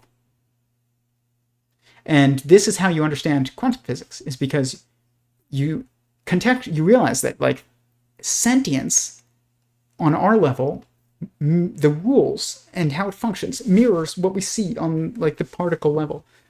And that holds a lot of implications about the nature of the universe. It's sentience. So, yeah, I mean, the final thing that he says is that the Bishop Barron states is that constraints are necessary to freedoms. That's true. I talk about that. You can't eliminate constraints and also not eliminate freedom. And he also says something that I said earlier, which is that you're meant to take your talents and share them for the good. And you were created for a purpose, and that is true. Like, if God exists, then creation was intentional, and if creation was intentional, then you were intentional, and that there's no instance of your life that is not a cornerstone consideration. Okay, questions. Really, what makes sense. Don't you think so? To attempt to answer my own question, I guess any move away from truth and God in itself is a self-deception. Yes. I mean, it's a deception. But yeah, it's a deception of yourself. So even if he embraced evil, it would still be a self-deception, the biggest of them all. Yeah. Because it's for the sake of power, usually. If people embrace evil, it's like for the sake of glory and power. And the thing is like, it's fake glory and fake power. And at some point, you will be taught that. God is not someone who just gives you anything you want. Like I said, he's like a parent. He's not just... It's not just like this machine that you can manipulate into like giving you what you want if you just know the rules. You could get it. I do believe that like there are ways to get the God to get the universe to like give you what you want, and God will allow it. But if you manipulate the system in order to get something, and like there are people that have done this in the past, like Jack Parsons and stuff like that. He talks about it all. It's known. Aleister Crowley, like that crowd, like, and I'm just using them as examples. There's plenty of people, but if you use the rules of the universe for the sake of enacting your own will above that which would have, in a way that was not the intention of God, God might allow it to you to do that, but it will cost you more than it would be worth it. I would think, and you won't know that like until you have to pay. But it's like if you buy something and you didn't know how much it cost, and then you go and you go and you pick something out and you get to like take it. I don't know. And then you go to pay for it eventually, and like. You're like, well, if I had known how much that it cost that much, I never would have bought it. It's like, yeah, just know that like, if you're going to supersede the plans of God by using his own like rules against him, then he's going to make you pay for it in a way that is not like whatever you're going to have to pay to do that is going to be objectively worth more than what you gained from it. Like it's going to cost you more than it's worth. There's just no way around that, because you've got to make up for that somehow, because you basically forced more energy to be taken place that now that has to be considered, and it wasn't in the plan, and it's costing more energy, and you have to reconcile all these other things that originally didn't have to be, and like you're going to pay for it. I don't know what. I'm not the judge, but like, it's not worth it. But God wants to give you what's good for you. He is, and that sometimes means like, I don't like the word punishment. Someone once said, I don't know, I was like, I study with Orthodox rabbis, and I also go to church, and I'm Jewish, like by lineage. I'm like Jewish in also practice. I keep kosher and the Sabbath and all kinds of stuff. I'm not perfect, but I don't even think you could be. But I do make an attempt to like follow these rules, the ones that I at least see the value in, and understand the value in. I'm not saying the others aren't valuable. I'm just saying, like, if you don't see the value in something, then like why blindly follow it? Like, you should make an effort to understand the value of something, and then once you do, then follow it. Like, you don't believe me on anything that I've said tonight, like, unless it makes sense. In which case, believe your own interpretation. Like, trust that you.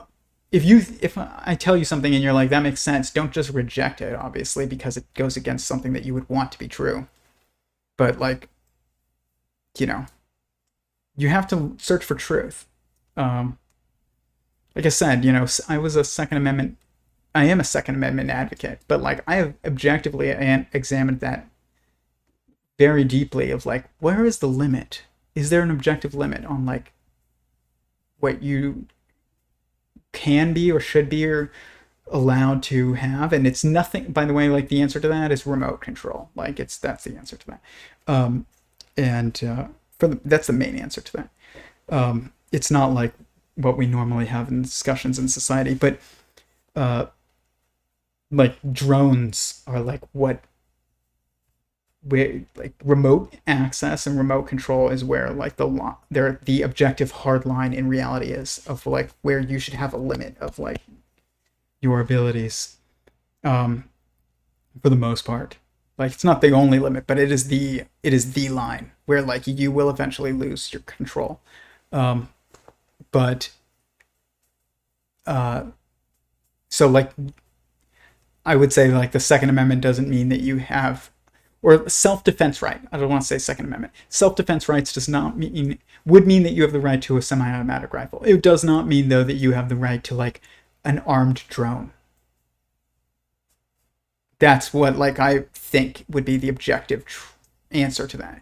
But I examined that very honestly because like I was like an absolutist, and my friend was like, "Dude, where's your line?" And I was like, "I don't know where my line is, but like if there is a line, like I'm gonna try and find it and be honest about it." And I assumed there was a line, and I was like, if there is a line, then where is it? And I think the line would be at remote control.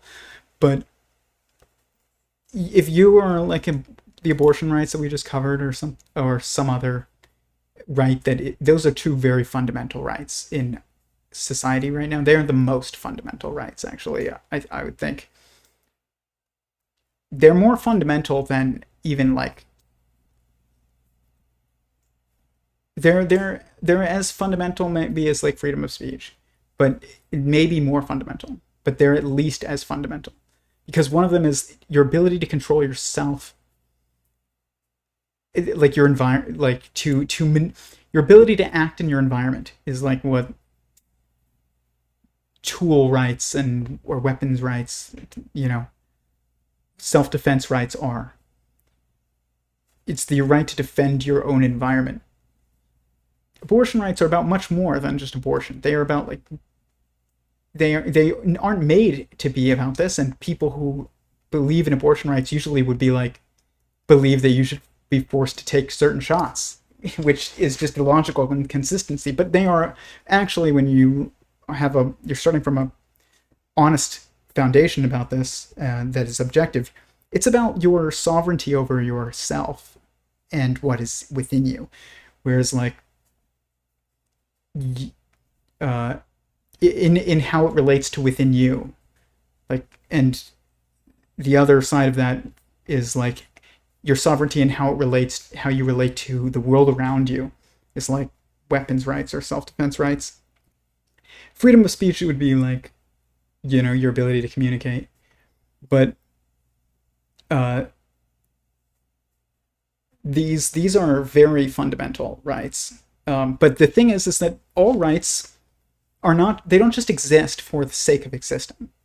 And this is a very important thing when it comes to like contextualizing things like politics with God. I took this class and with my like with my from my rabbi. He's like an Orthodox. I study with Orthodox Jews, and they did this class, and it was like on the Torah's perspective on rights and responsibilities and crime and punishment, essentially. And he said, today's society, we perceive everything as about rights. My right to do this, my right, my right, my right. He said the Torah doesn't take that perspective, or like God, basically saying God doesn't take that perspective. God takes the perspective of your responsibility. So you have the right to be armed because you have the responsibility to protect yourself and others and to provide for them. You have the right to bodily sovereignty because you have a responsibility to take care of your body and to only allow, into it that which should be within it, and you, to be able to control it. Like, that also means, though, that it comes with the ability to commit murder on one hand, and also to have an abortion, which is in some ways is akin to murder. It's like more like halfway between murder and suicide. It's very sad. Both of them are tragic and horrible. But like I said, God gives us we have responsibilities, and we have sovereignty, and you can choose. But like, don't just argue for the sovereignty, because if you're just arguing for the sovereignty of my right, there's no direction. It's like, why is it your right? People start asking that. It's like, why should you have a rifle? Why should you be able to get an abortion? Like, these are good questions to ask. Responsibility is it's like dual contextualizing. It's like, it tells you why you have a right and what you should do with it too, not just like that you have it for no reason. So, but that comes from like God. There's no outside that. It's just like people just if you try and hold on to rights outside of God, you won't hold on to anything, because why should you even have rights? Why do you matter? Like, power is all there is. Like, if I can take your rights away, then why is that bad? Who's the judge? Like the guy at the top, which seems to be me right now, if it's not God. So this is you'll lose everything, and you just collapse into chaos. This is exactly where we're at right now. Nobody believes in rights. They just don't want to. They believe that they should have what they want. But nobody really believes in rights anymore, because they don't believe in responsibilities. And true rights is about, like, your kids don't say, I have the right to have this toy. They say, I want it. And that is basically what people are doing in society. And their true rights come from responsibilities first. If you have the responsibility of, your responsibility is to hunt for your family, then you have to have the right to have the tools to hunt. Like, that's the way that this works. If your job as a woman is in part, to be the branch of the tree of life that all, of the logos, which is what women are. Women are the tree. That's because inside, outside, separate, and oneness are fundamental relationships, and everyone was within a woman at one point. Not everybody was within a man. Nobody was within a man. Sperm is not a human, but a fetus is a human. So that's why, like, the direct lineage of, like, physicality is through women. They have a responsibility of, like, being the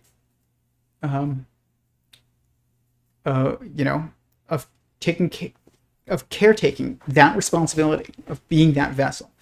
And that means they have to have the right to do what they think is best.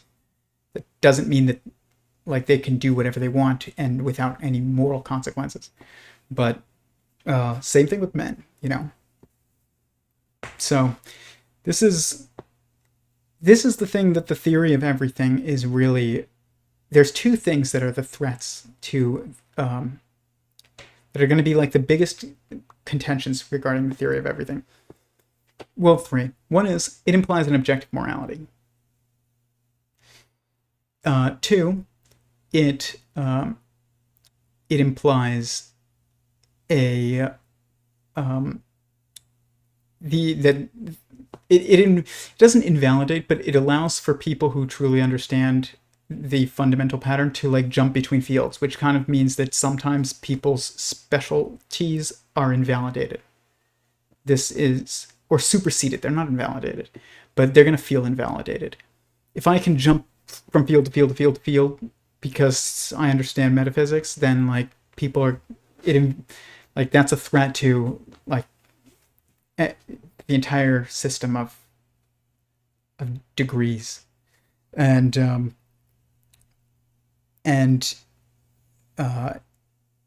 it also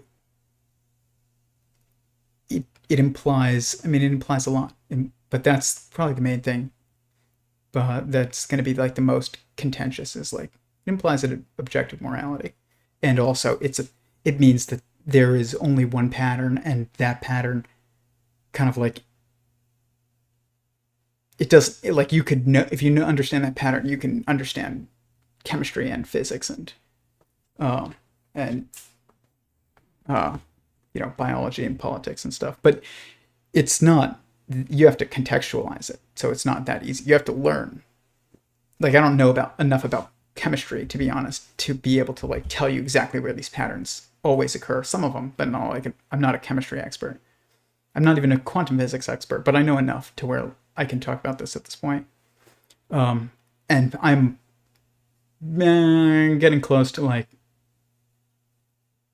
I would say like an expert level of understanding politics, and that was my job though. I worked in politics. But yeah, anyways, you've single-handedly changed my entire perception of marriage. I watched a simulation of galaxies colliding, and it reminded me so much of the things said in your metaphysics of marriage. It's amazing. Marriage is amazing. An atom is marriage between protons and neutrons. Neutrons are females, and protons are males. They're just on a different scale. And if you understand them, you can make predictions. I made predictions about protons and neutrons and isotopes from looking around at like the patterns of marriage. I was like, oh, there's not a lot of relationships where like there's more stable relationships where there's more men than women involved. Like there's polygamous marriages in the past and some today where there's multiple women but one man. And I was like, but there's not usually like multiple men and one woman. There's only one isotope that is known where there's more neutrons than protons. And I predicted that. And I looked it up and it was there.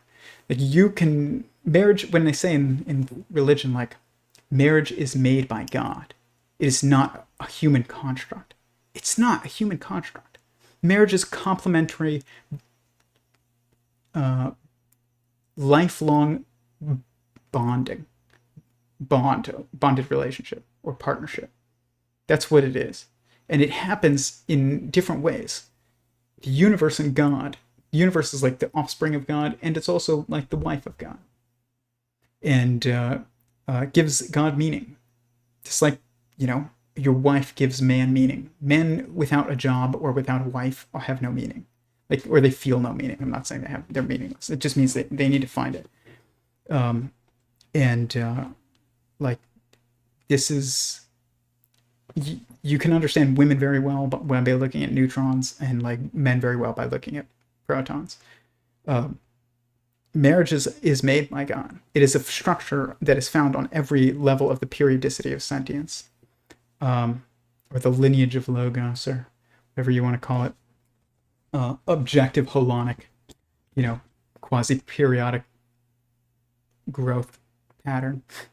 But I think it's bought periodicity. It's like this, that logos pattern. But it's marriage that joins those. It's like, how do you get that pattern? Goes in sentient singularity theory. It goes here. It's like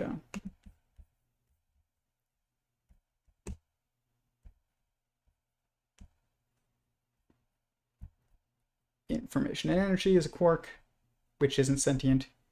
But then you have a hadron, protons, and neutrons, which are married into atoms, which are married into molecules, which are married into cells, which are married into organisms, which are married into families. And we can understand that on this level very easily, which are married into caste, which is married into technology. And then you have a singularity again and recreation of another universe.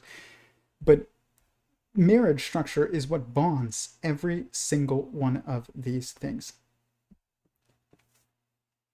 And it's not made by man. It's rejected by man, but it's not made by man. Hate is the absence of love. No, it's not. Hate is you hate something if you view it as a threat to that which you love. If you have no love for anything, then you don't hate anything either.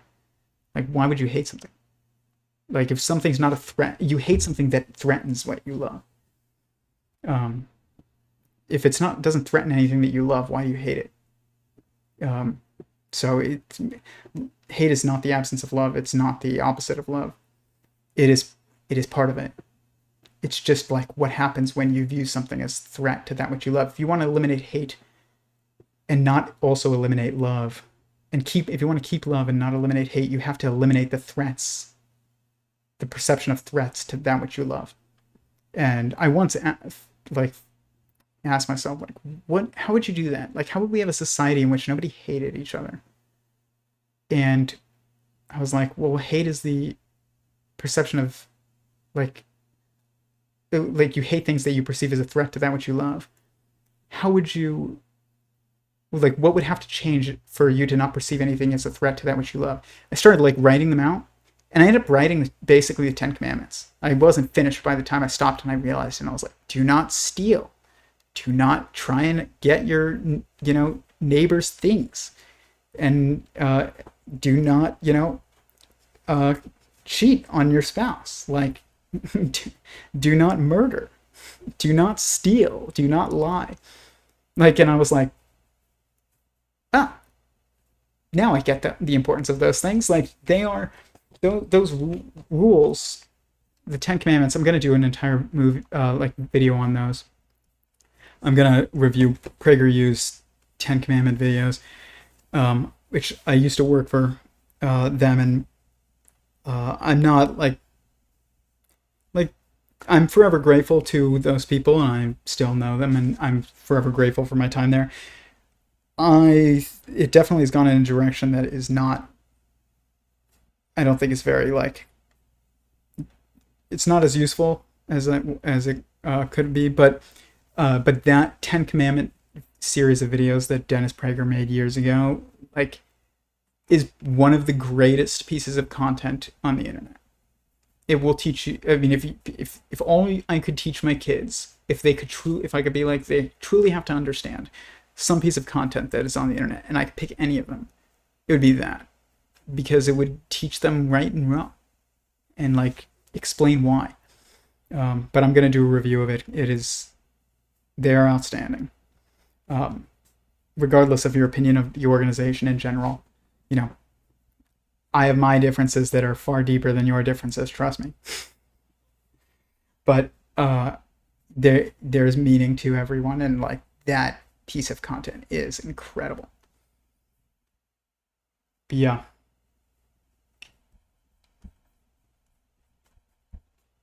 I think that's it, guys.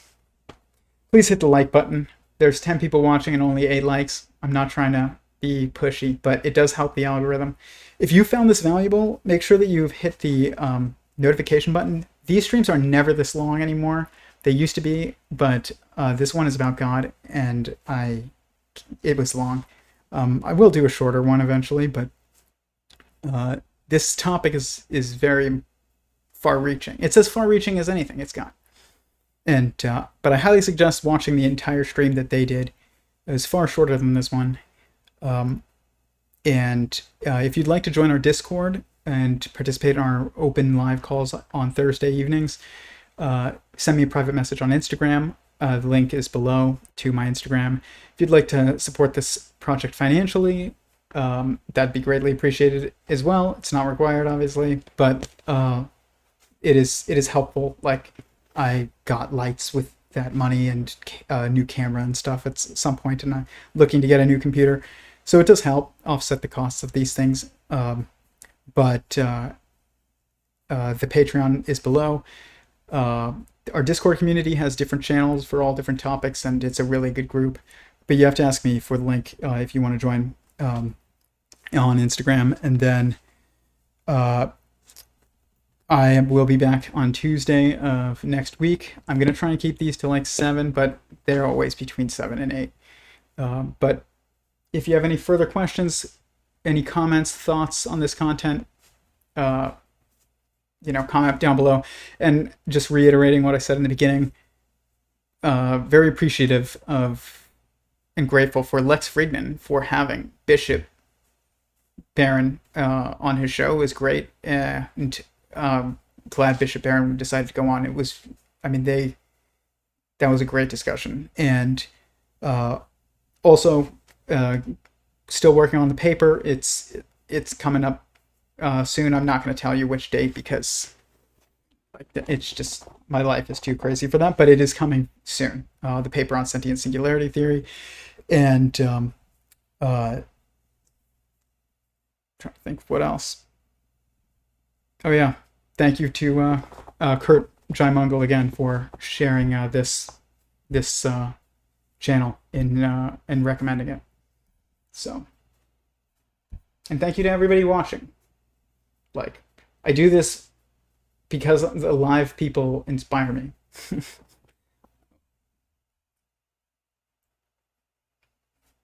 Cool. All right, guys. Until next week. I hope this was meaningful. Peace.